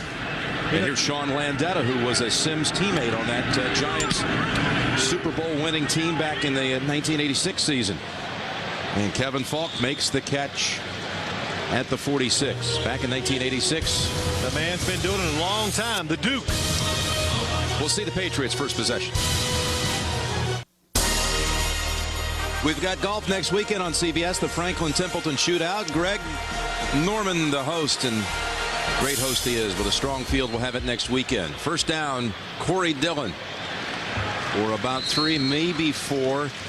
And let's go check in again with Bonnie Bernstein. Well, Jim, Tom Brady shares the honor of going to the same high school, Sarah High School in California, as Barry Bonds and Lynn Swann. But by next Saturday, he will undoubtedly be the leading fundraiser. Brady decided to donate the Cadillac he won for being last year's Super Bowl MVP to the high school. They set up a website, www.tombradycar.com, to raffle it off. $25 a pop. You can log on, and the cool thing is the entire Super Bowl team signed the underside of the hood, so that'll be a nice treat. And here is Brady firing on 2nd and 7 and picking up the first. Well, there David he is. Givens. I'm sorry, Jim, but Tom Brady throwing it right now, when you saw him in high school, looked like big old stretch in high school, but still some of the same qualities. Very relaxed as he throws the football, and what a strike over the middle. Patience, and when the receivers on this turf, if they're not held up at the line of scrimmage, they can get down the field exceptionally fast. All but one catch this season for Givens, gaining a first down. And this one brings it to the 33.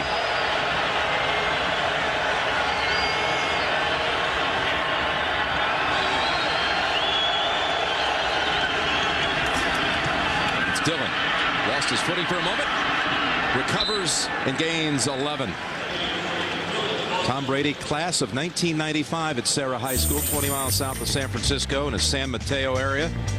And look at some of the other Sarah School graduates. Barry Bonds and Lynn Swann. See Lynn with a football, a basketball, and jumping over a hurdle. 3-sport star, Hall of Famer. And TomBradyCard.com for your raffle ticket there as he raffles off and raises a lot of money for his high school. Class act. Here we go, first down, and it's Brady handing it off to Dillon down to the 15. Dillon running hard these last 2 plays. Let's get an update. We run it right back to New York and Greg Gumbel. All right, Jim, Houston at Denver, and Jake Plummer's just having himself a heck of a day. This is going to go for a 23-yard touchdown to Kyle Johnson. Jake's 4th TD pass of the day. First ever meeting between these two teams. Denver's loving it, 31-7 in the 3rd. Well, the Houston Texans, thank you, Greg, had come in looking for their first ever 3-game win streak. And Plummer just on fire with 4 touchdown passes. Hat-trick pass in the backfield for the Patriots on 2nd and 4. And they'll have a goal-to-go situation as Troy Brown with the grab for 8 yards. You look at Troy Brown, and what did Tom Brady tell us last night? He's been out for a while. He comes back last week, and it's like the guy hasn't been away. He goes, we just got it going right again. He goes, you know, I just feel comfortable when Troy Brown is in there. You trust him. And when you trust a wide receiver, you have a tendency, it's just subconscious, you have a tendency to look at him. If everything is equal, you're always going to throw it to the guy you trust the most. It's a lot of trust he's built up also this season with David Givens. He talked about that freely also. First and goal, hat-trick pass. He leans forward for a gain of 2. Brady is now over 200 yards on the game throwing. Well, Jim, you know, we go back. And I'm not a big time of possession guy because I think it's so misleading when you look at football games by the style of offense that you play. But it wasn't going to be misleading today. The Patriots wanted to control the pace, keep the Rams offense over on the sideline, let them lose their rhythm, and they are just taking their time and methodically marching down the field again. Down in this area where Daniel Graham is so tough. 2nd down and goal. Brady with a lot of pressure just gets rid of it as Leonard Little forced the action. The Rams, if you look at their numbers from the season, have had a hard time containing the opposition's tight end. giving up 38 balls to tight ends, including Randy McMichael just ate them alive last week. But so far today, they've shut down the starting tight ends. Just Mike Vrabel, when he came in, lined up as one and scored a touchdown. Well, when you're selling out to stop the run, the one guy that's easiest to throw it to is the tight end because he's so close to the quarterback. Now it's 3rd and goal, midway, 3rd quarter. Fake the pitch to pass. Now they'll go back to him. And ridden down hard, Travis Fisher along with Tommy Pauly. And Adam Vinatieri is getting quite a workout. He's going to come out for a 5th try of the day. He's 4 for 4. The bend but don't break defense. The Rams are kind of using the New England Patriots staple against them. And it's kept them in this football game. Look at this. They fake. They snap at the Vinatieri, who throws the touchdown pass to Troy Brown. Everybody just stunned. Where did that come from? Troy Brown comes in as the receiver on the left side. They snap it back to the kicker, and he finds Troy Brown open for a touchdown. What a play. Now, you can't sneak off the sideline and come on the field, but since Troy Brown was on the field before the play, and they're talking about it. It's not misleading. It's not a misleading. It's not deceptive. He was on the field and walked over there and lined up. Touchdown. That's all they were doing, Jim. Ed Hockley was just making sure that Troy Brown was in the game the play before. They stop it where you can be on the bench and sneak off or sneak onto the field and be like 1 yard on and nobody sees you. That is illegal. That's unsportsmanlike conduct. But nice play. Caught us all by surprise. So Vinatieri now with the extra point. We can't believe it here in St. Louis. Vinatieri's kicked 4 field goals and thrown a touchdown pass. Adam Vinatieri with his first career pass in the NFL in his 9th year. It goes for a touchdown. And, you know, Jim, real quick, Troy Brown was on the sideline, but he came on and went inside the numbers towards the huddle, then walked out, which is legal. And no running it out this time for Arlen Harris. They'll start at the 20 as Vinatieri puts the Patriots up 26-14. Here comes Troy Brown from the bench. He gets inside the numbers. Then he slowly walks outside. Watch the Ram players. They just start counting to make sure that they have 11 defenders. Nobody looks outside to see Troy Brown to the top. Adam Vinatieri. He's cool. Makes a perfect throw. Well, they got that ball in play. Talking about the officials real quick, too. I wonder if New England alerted them that the play was coming. First down. Pitch outside. It's McDonald for about 6. You know, Jim, I want to go back. Bill Belichick, when I was with the New York Giants in 1979, he was the special teams coach. And we stunk on offense. So we were unbelievably creative on special teams. We had trick plays every single week. And throw it to the punter, bounce the football across the field on kickoff returns. So those type of plays, I'm sure he's passed them along to Brad Seeley, the special teams coach.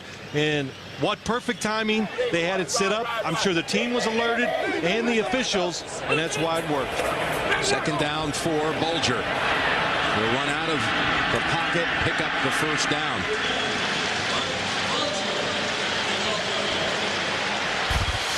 But Tom Brady is cool and calm, and oh, he likes it. Says, hey, I'm not the only guy that can throw touchdowns around. Adam Vinatieri's going, I make all the big field goals, and I have a perfect quarterback rating.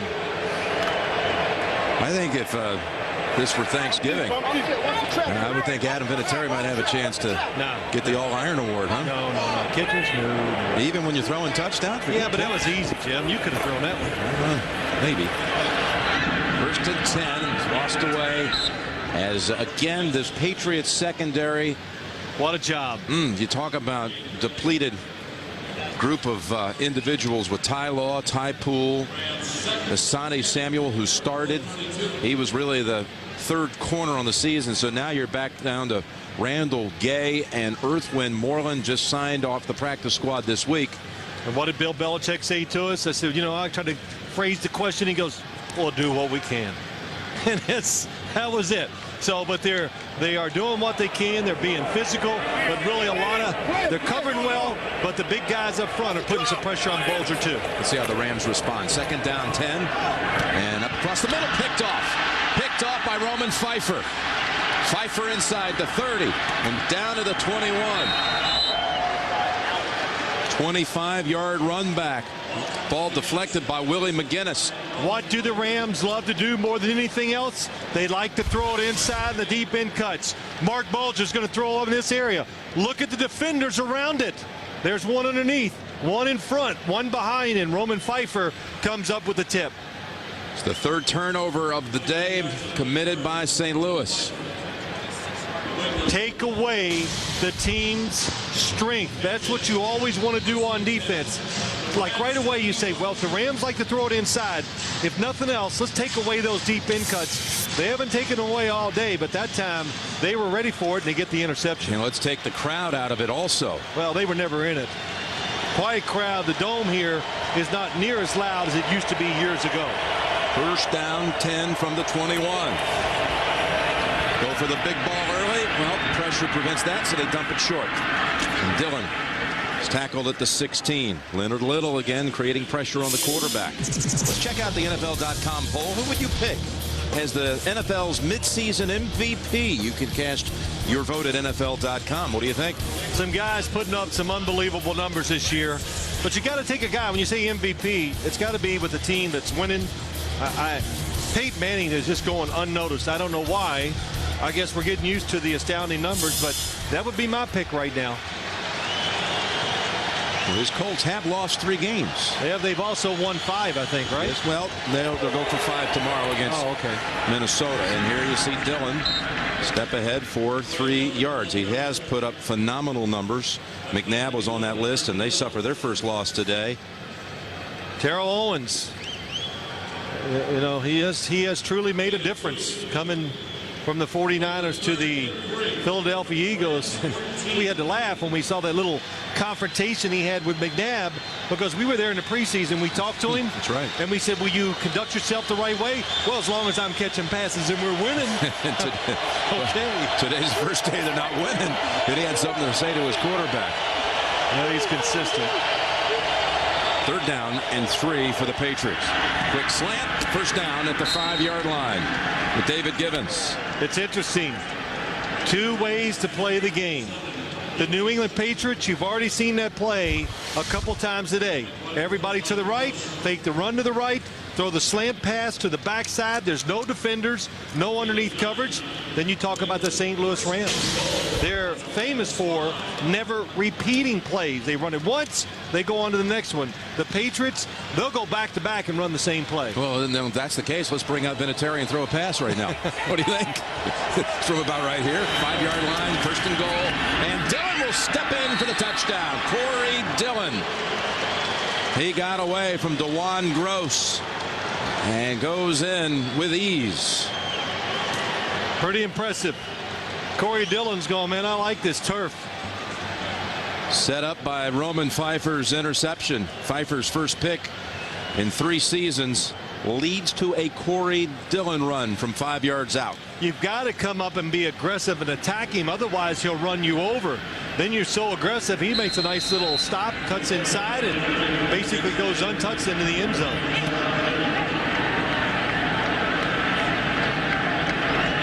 Well, Vinatieri adds another point. 20 unanswered by the Patriots. The lead 33-14. 33-14 New England. Patriots have had the ball for 23 minutes versus 18 for the Rams. It's coming off of a week when the Patriots held the football for only 17 minutes, their lowest total in 25 years. And that was without Dillon. But Dillon's touchdown, the latest score for the Super Bowl champs, to bring down Arlen Harris at the 26. Adam Vinatieri. What a performance. Booting 4 field goals. And throwing a touchdown pass. There you go, the most accurate passer in the NFL.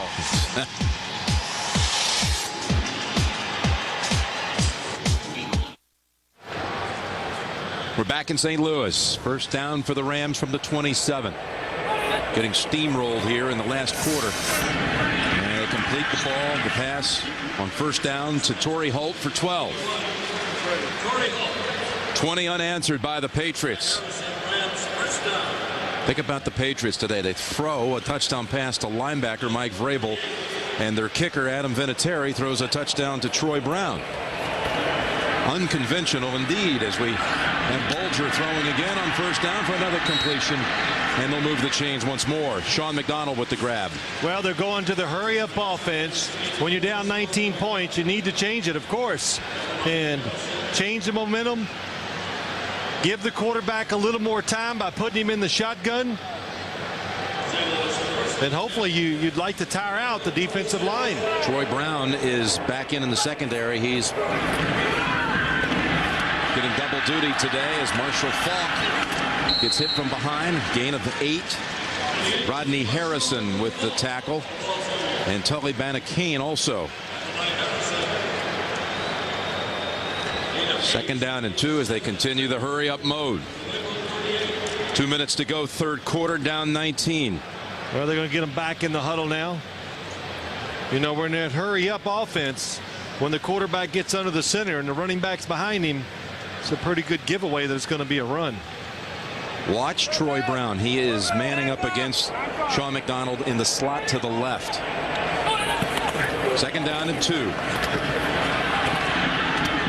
Deflected at the line, and can you imagine Troy Brown coming up with an interception? Put that one in the stat book. Almost did. The whole New England Patriots sideline all jumped up because they know what's going on there. And that's about the 4th or 5th time I've seen this exact route where Troy Brown is running across the field covering Sean McDonald. And hey, come on, he's a wide receiver. Look, you've seen it about 4 times. He's going to go underneath and look for the interception, and might have had it if the ball wasn't tipped. He's got better hands when he plays on offense. I don't know what happens when he goes to the other side. Hey, shoot, you get nervous. Third down and 2. You don't want to get embarrassed. Could be a draw. Well, timeout called by the Rams. 3rd and 2 on the way. Down 19. And it's Adam Vinatieri starring today. He's on the sidelines and seeing all kinds of different ways of trying to win a game today, put up by New England. Good passer rating, though. Quarterback rating of 122.9. Oh, man. He'll talk about that for about the next 3 or 4 weeks. But look at this situation. I think this is a huge part of the game because the Rams defense has shown they're not going to get off the field too fast against the New England offense. I would think the Rams would run it because this is definitely 4-down territory. They shift around. They put Faulk on a wing to the right. Passing formation. 3rd and 2, and they come around with McDonald getting the look at this. What a disaster. Willie McGinnis and Earthwind Moreland just brought up from the practice squad contribute to a 7-yard loss. Yeah, I understand what you're doing. You're expecting them to play aggressive on the defense and chase you, but look, nobody's playing man-to-man. Earthwind, that's why they're in such good position. They're looking into the backfield, waiting to see what happens. So they are not fooled, and they get the tackle for the loss. And they're going for it here as we approach a minute to go, third quarter. 4th down and 9. Now they're going to play man-to-man. Bulger gets away from Banakane. Pass complete for the first down, but there is a flag. This is Holt running around. Bruce throws a block. And he steps out at the 25, but we see a pair of flags on the field. Could be offsetting, holding on the offense, illegal contact on the defense, and we have a 3rd penalty down here by the tackle.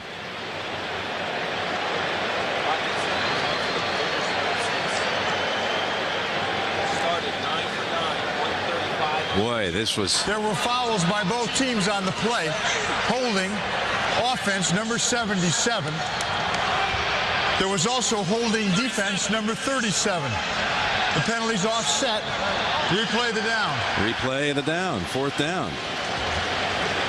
Now another linesman comes over and says, hold on, there was also a flag thrown in on the tackle when they bumped Holt out of bounds.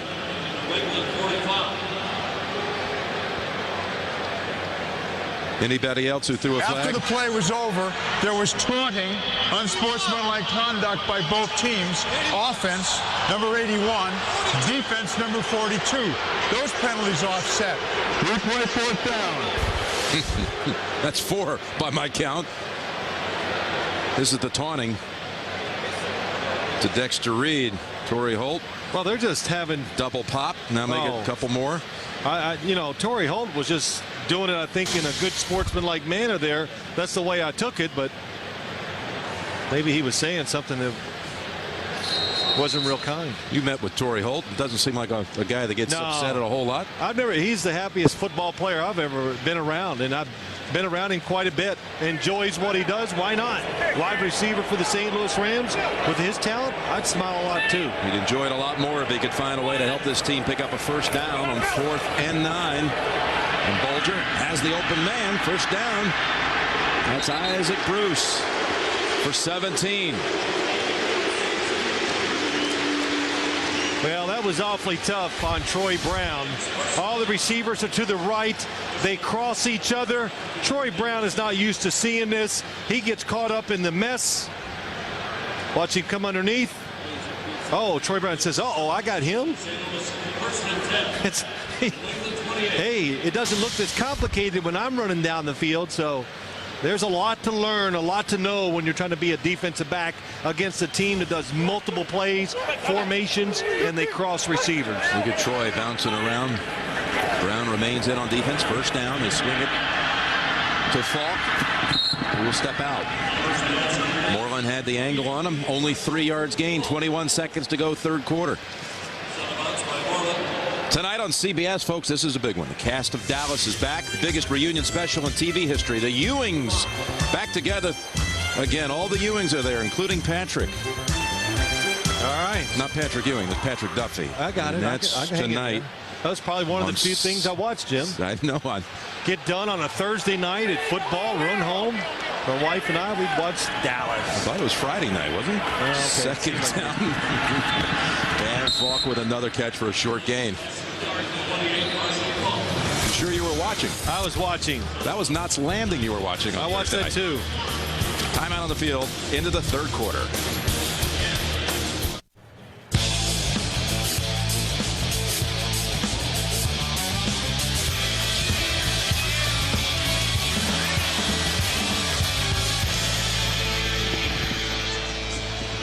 We're going to start the 4th quarter in St. Louis as the Rams try to do something here positive in the 2nd half. 3rd quarter went all New England.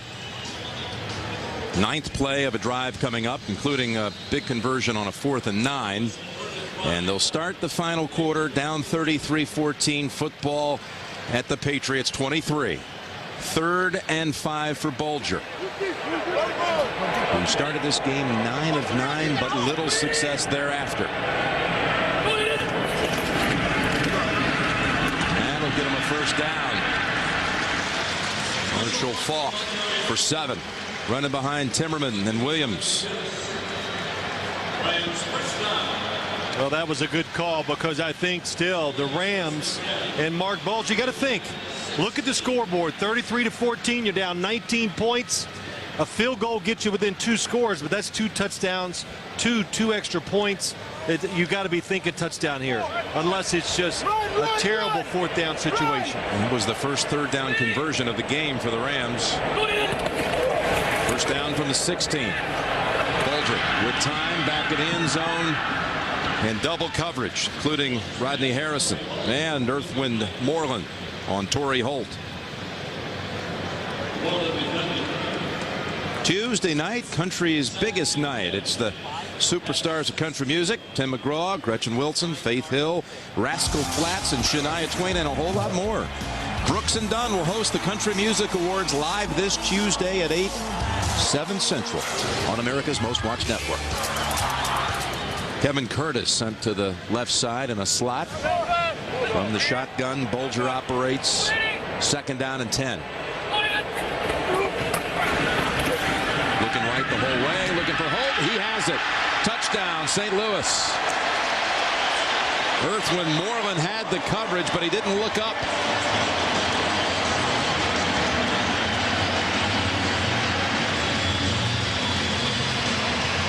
Now, will they go for 2? Coming in down 19, you would think 2 touchdowns, 2 twos, and a field goal. Here is the touchdown. What a catch, too, by Holt. Yeah, what a throw by Marc Bulger. When he threw it, I said, oh, that's the wrong place to throw the football, but he did the right thing. He put some pace on the ball where the defender did not have time to turn around and look for it. You got to like this call right now. It's the math. This is what you have to do now. Yeah, you just think you're 13 down. You want to make it 11. And if you get it to 11, that's a touchdown, 2-point conversion, and a field goal. So I like it. And if they miss it, it does not hurt them. Because a field goal by the Patriots puts them at 36. They can still score 2 with the 2 touchdowns and the 2-point conversions. And 2 touchdowns, you don't let the Patriots score, you win. So there's a lot of scenarios, and what I'm trying to say is, excellent decision right here. It all adds up. 2-point try, they'll go on the ground, Falk lowering the shoulder, and they say he got it. They say he crossed the plane. And that was close. Well, as far as we were away, it looked like he did get into the end zone. Let's take a look. Does any part of that football break the plane? A little different look.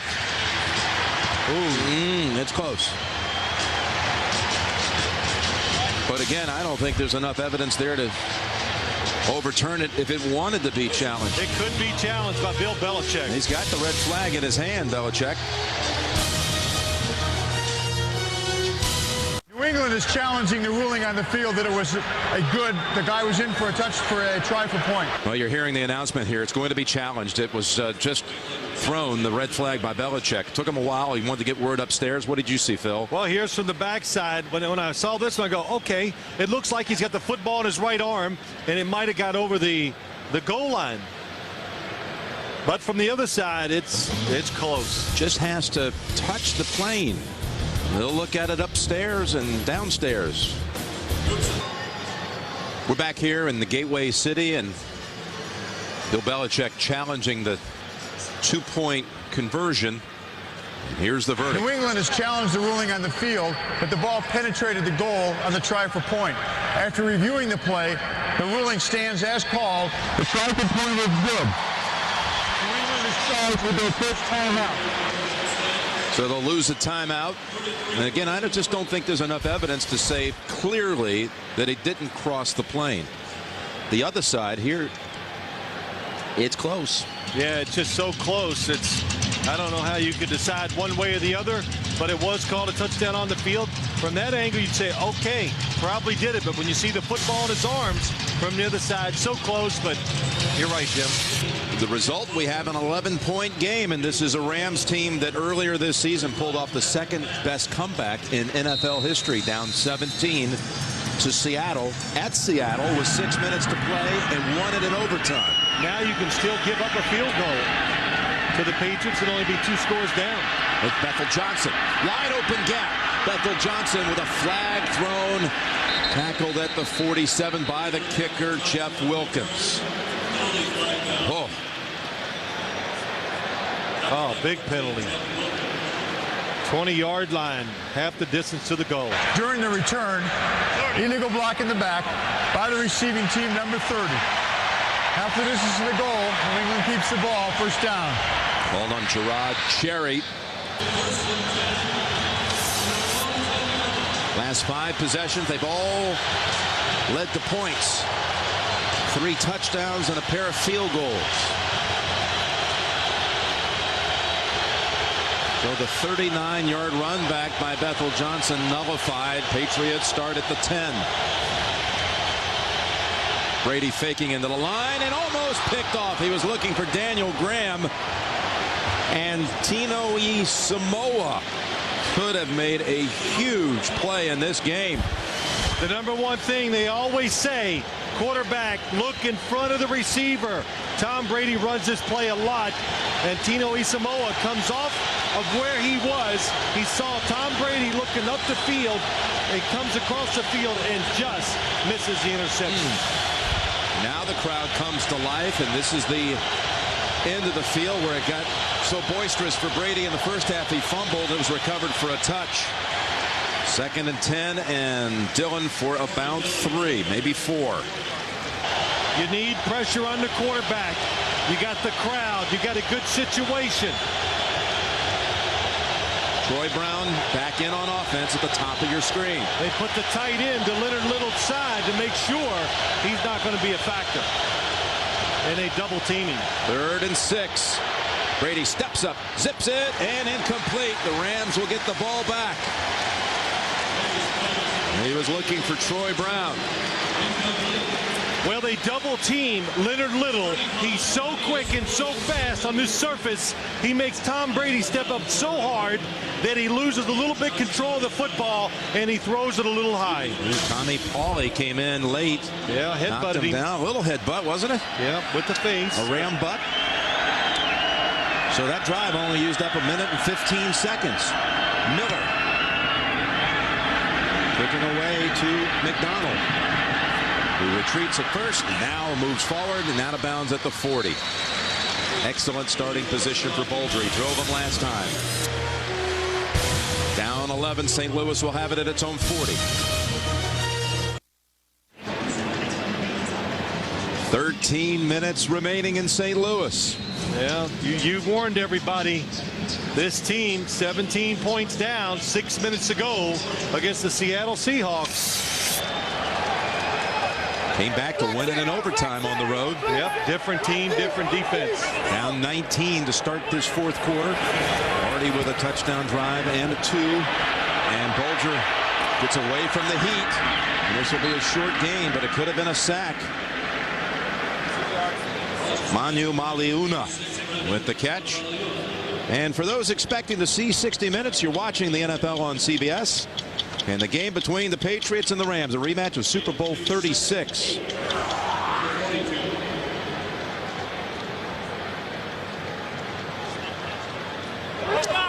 Bulger completes that to his tight end. Asante Samuel has come back into the game for the Patriots. He's at the bottom of your screen.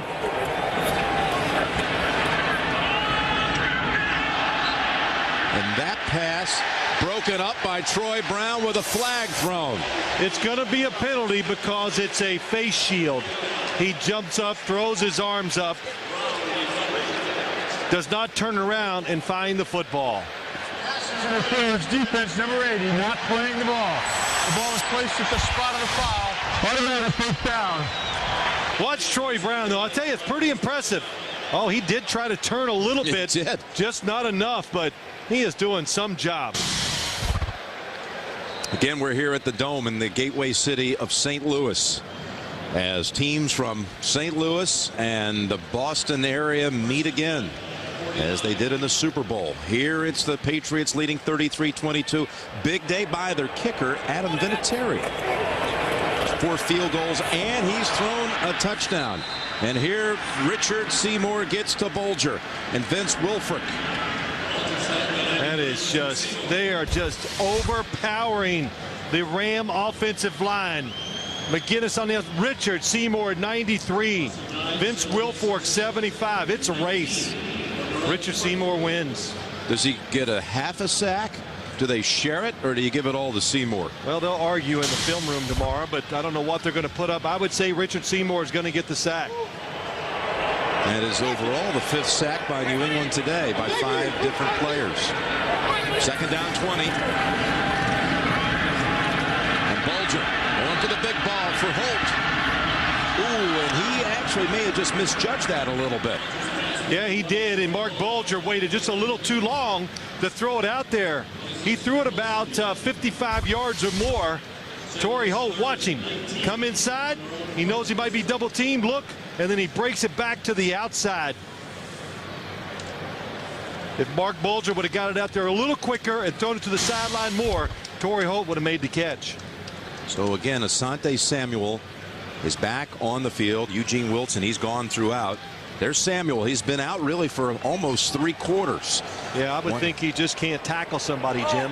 That's where his shoulder would be a problem. Injured his shoulder on the 3rd play of the game by the Patriot defense. This is Falk getting away from Roman Pfeiffer with a flag on the field. And Falk is tackled at the 35, but it's going to come back, it appears.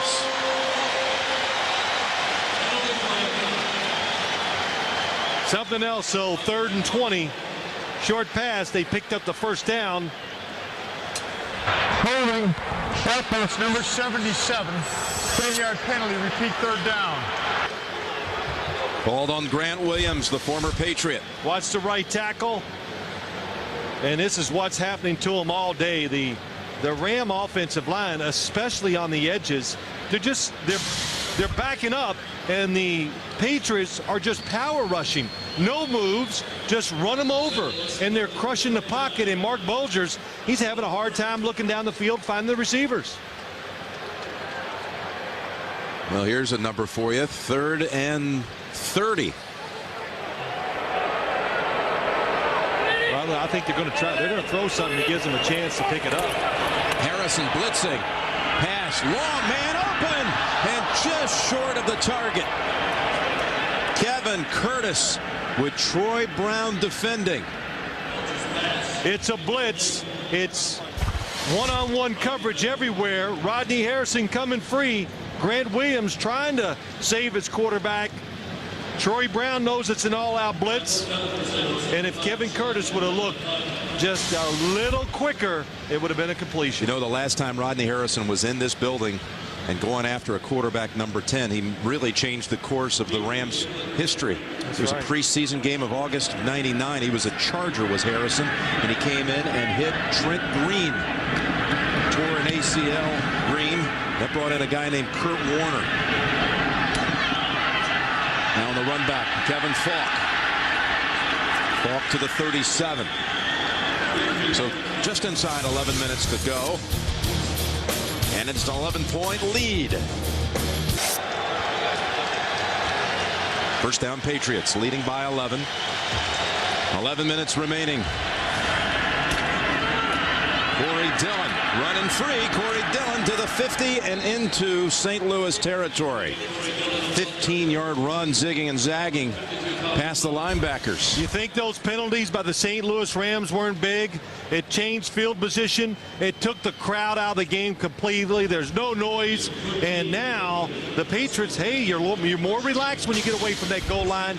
And they call a running play, and they just stone everybody up front, knock them out of the way. And Corey Dillon gets another first down. Remember, Dillon had 100-yard performances his last 2 outings. He sat out last week with a thigh injury. 7 away from 100 today. Oh, nice move. And a lot of work for 2 yards.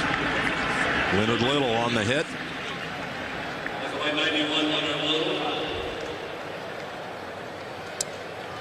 A week ago, this team had only 6 rushing attempts, tying the all-time low in NFL history of the Chicago Cardinals. Set the mark in 1933. They matched it. Today, 22 attempts. They had 5 yards rushing, second lowest in the history of the franchise. Today, over 100 on the ground and all, with Dillon the bulk of it. 3 tight ends on 2nd down and 8.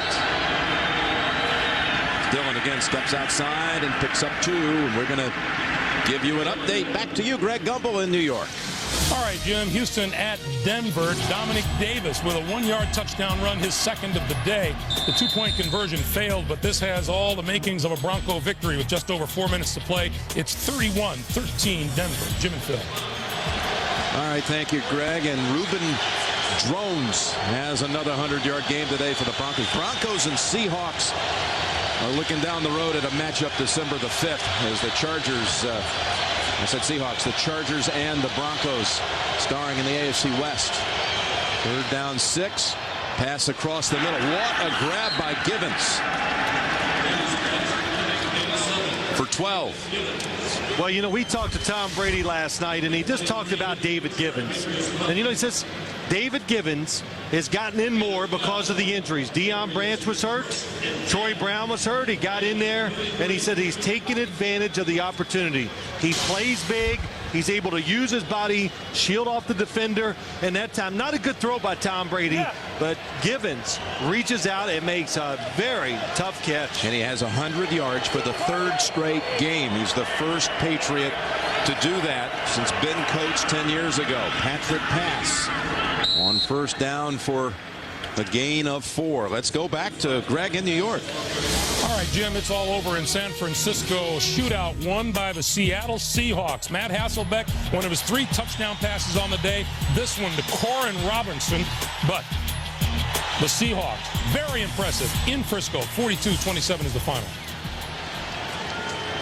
All right, Greg, thank you. And Sean Alexander out there, another monster day with 160 yards on the ground and a pair of scores. So the Seahawks win on the road. Patriots trying to do that here in St. Louis. Midway 4th.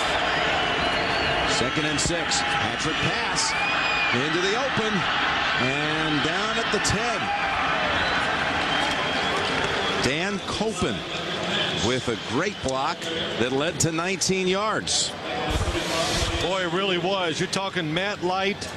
Daniel Graham gets a good job on the outside. Matt Light kicks out. Copen, the center, pulls out. He gets a good block, and Patrick pass, set it up perfectly. He makes you think he's going outside. He cuts it back in. Another 1st down, and that's the sign of a team that can run the football.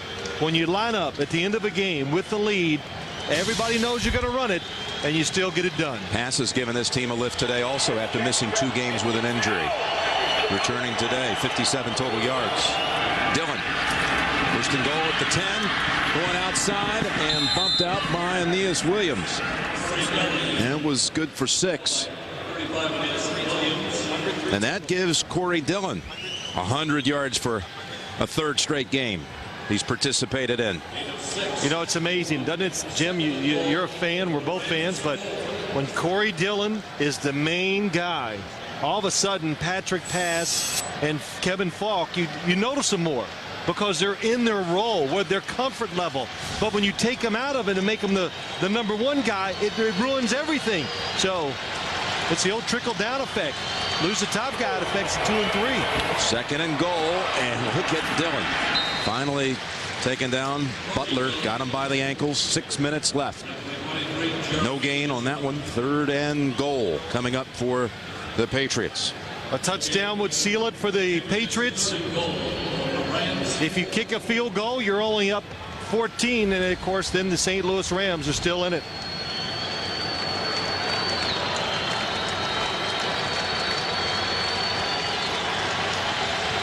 Now they bring in Bethel Johnson. Dillon, the single back. Running back is behind the quarterback.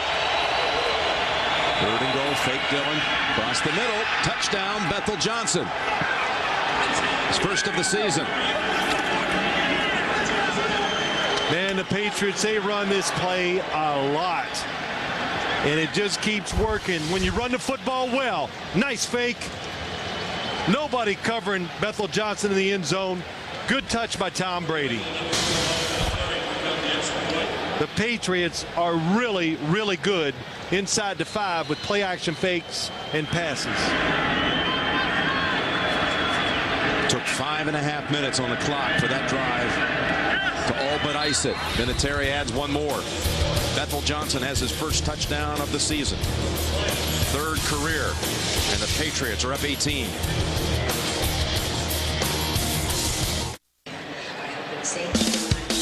Adam Vinatieri. He's had quite a day. 4 field goals. How did you like the motion on that pass? It was a very, very good motion for a kicker. How's that?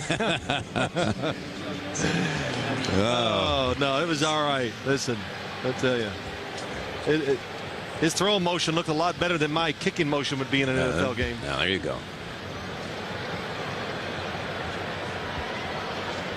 What a rebound for the Patriots today, though. After last week, just physically getting dominated. Nothing going their way. Mistakes.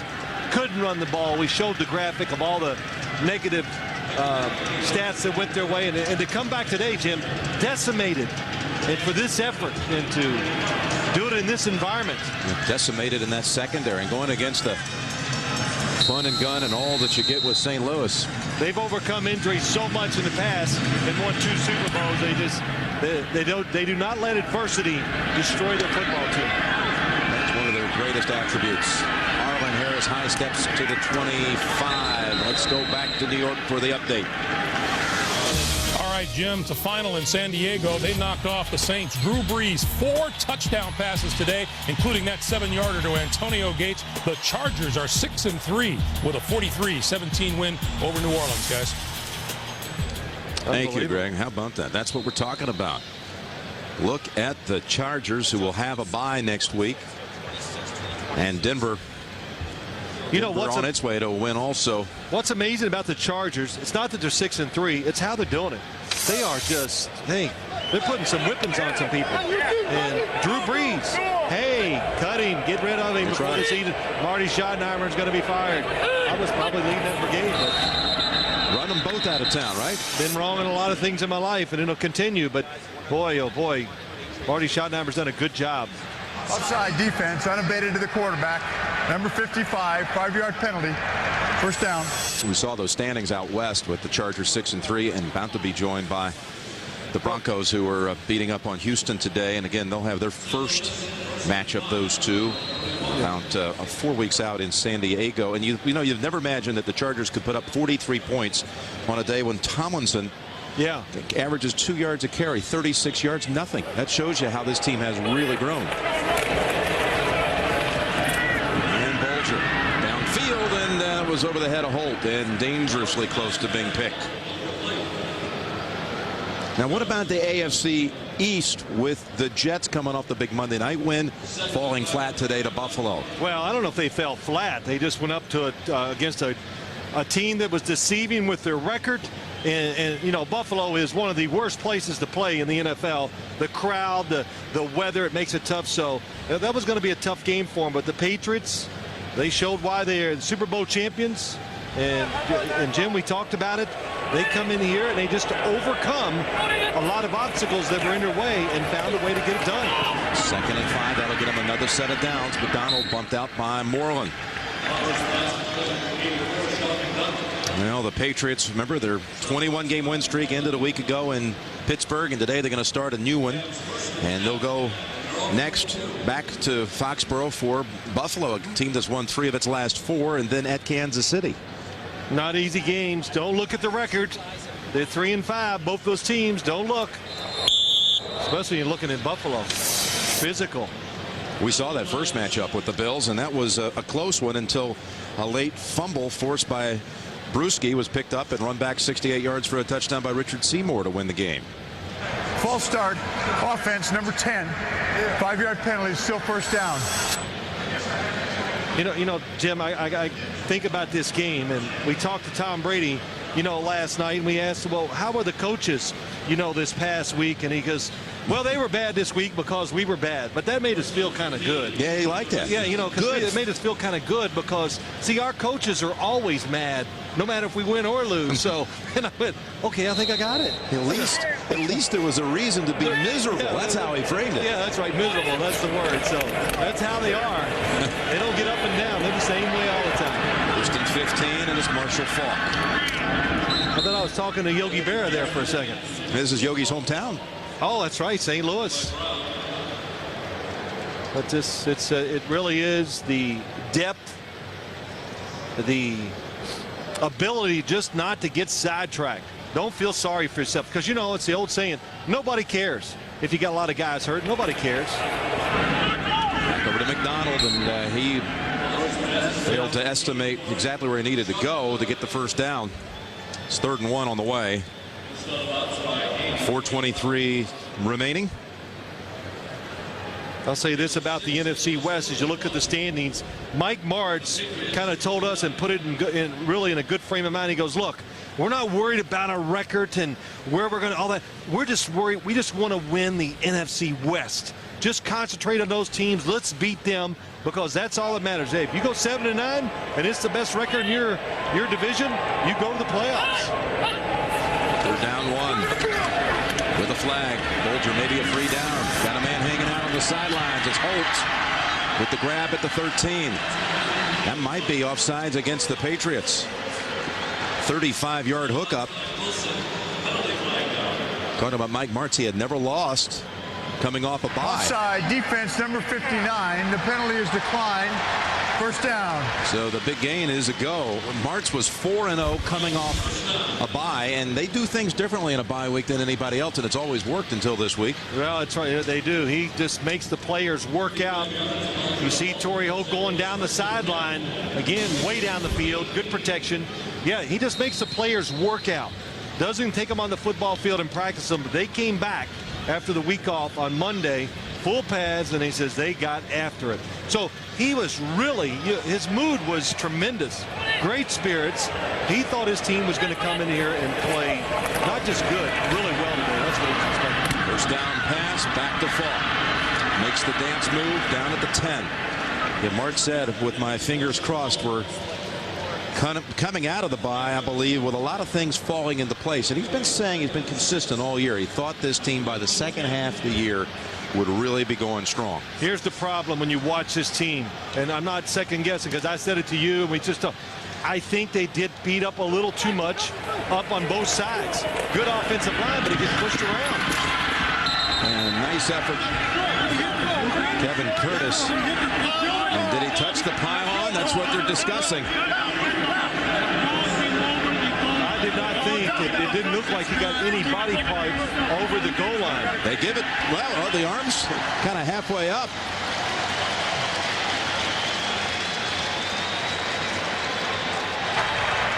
The ball hit the pylon in the player's possession, which by rule is a touchdown. There you go. That's it. Kevin Curtis with the touchdown. He's inbounds as he jumps. Yes, it looks like he is, and he reaches. Oh, what a job. What about his feet? Never saw it do it. Both feet stay in bounds. Uh-oh, oh, no. uh-oh. Here comes the flag, the red flag. 3-yard line. Here it comes. See how far he can toss it. That was a good one. That was just okay. Got that one going about 15 yards. Vinatieri-like. New England has challenged the ruling on the field of the touchdown. And they're going to challenge, and they're going to win it. You got to think. They are. Watch the receiver. Watch the right foot. No, the left foot it is. Yep. One inside. It is clearly out on the 3-yard line.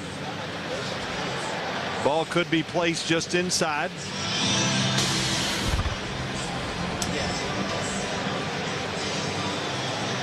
Under the curtain for Hockley. How about the Belichick toss? Well, I've seen Bill Belichick throw many footballs in practice.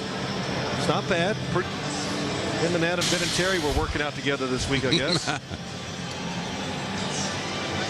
But, you know, some of there wasn't any anger or frustration there, mainly because of the score.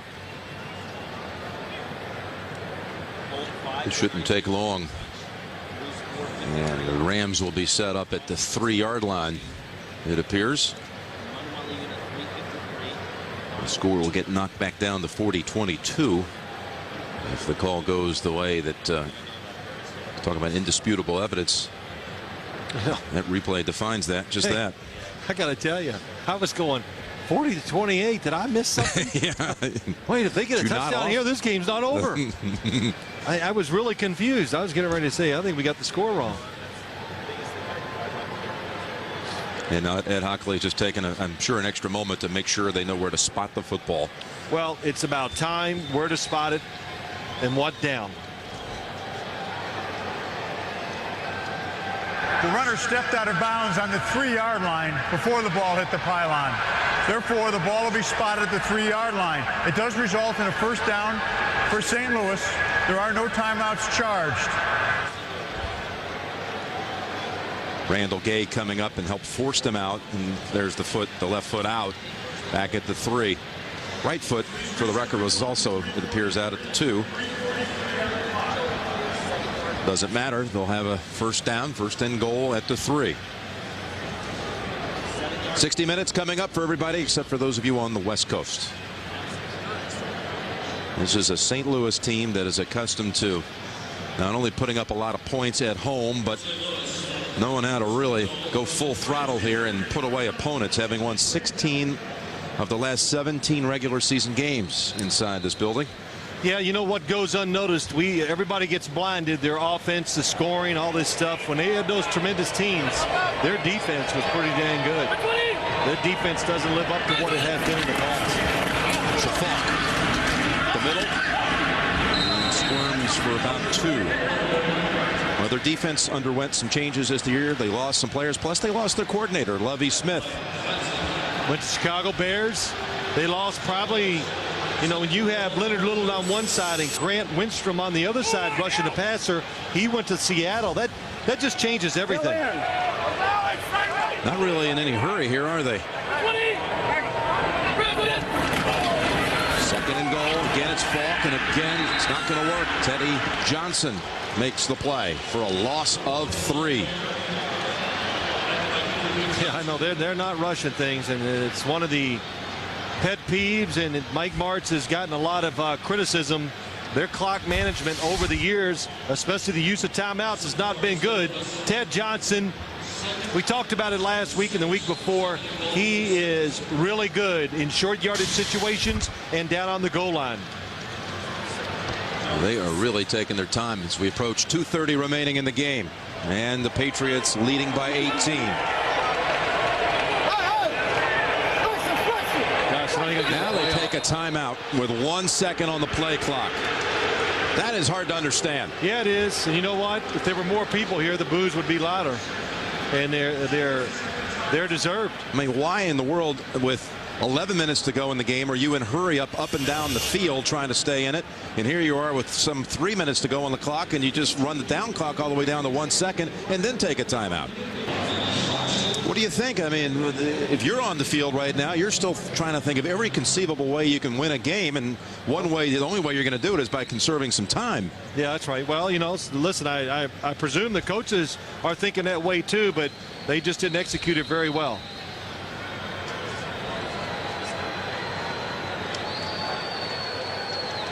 We welcome those of you who saw the Broncos today beat the Houston Texans 31-13. We have a 3rd and goal to go here for the Rams with 2.5 remaining. And a flag down as they go back over to the tight end, Manu Maliona. And Moreland prevents him from making it all the way to the end zone. Holding. And for those just joining us, the Rams had it 1st and goal at the 3. Offense number 66. 10-yard penalty. Repeat 3rd down. So they'll repeat 3rd down, and they'll go all the way back to the 16-yard line. 3rd and goal from the 16. They had it 1st and goal at the 3. Look at number 66, Chris Dishman on the inside. Look at that right hand, pulls the jersey of Richard Seymour.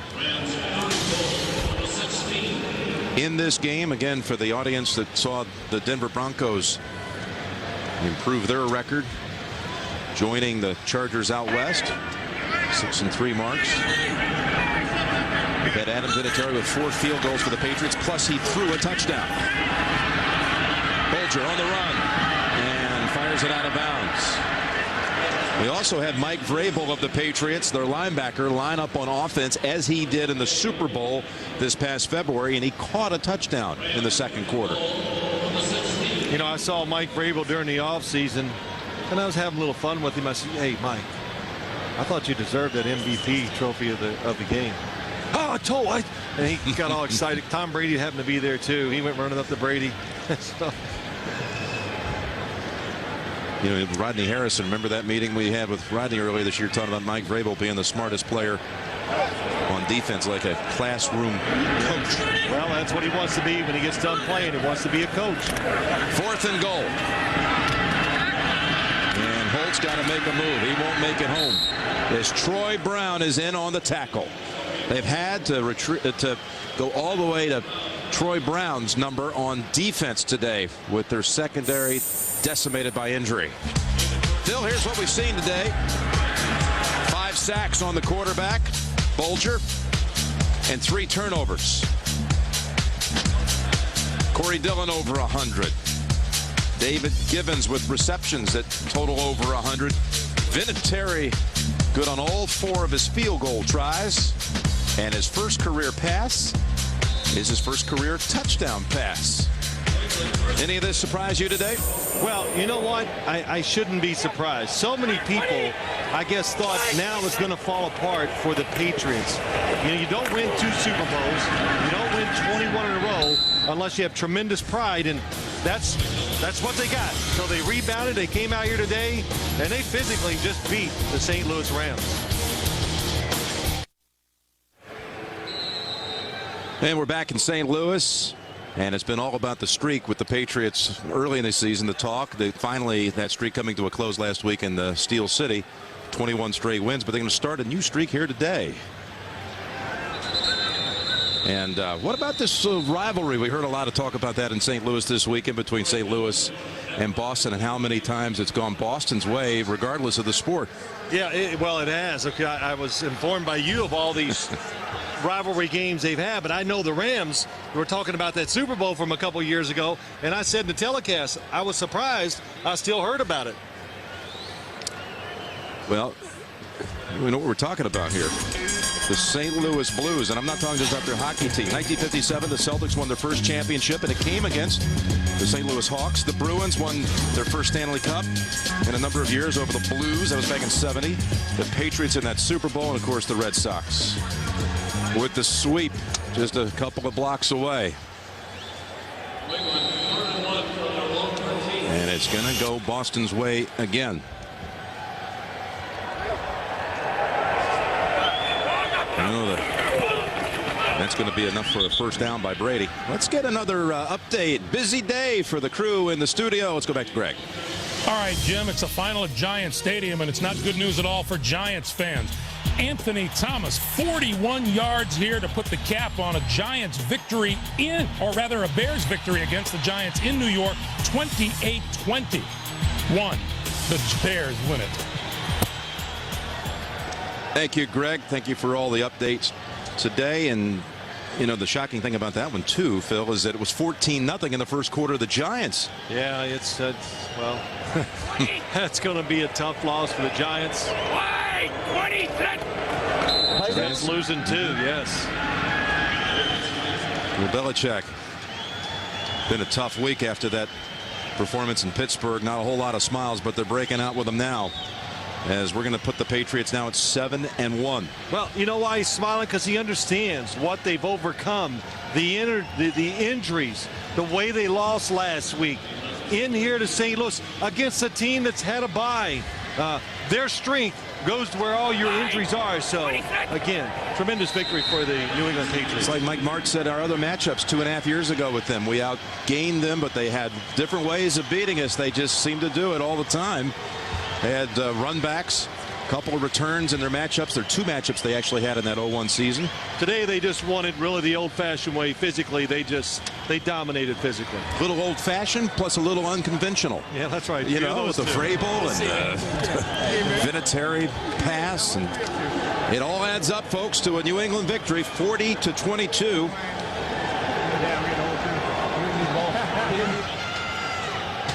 They go to 7-1, and the Rams drop back to 4-4.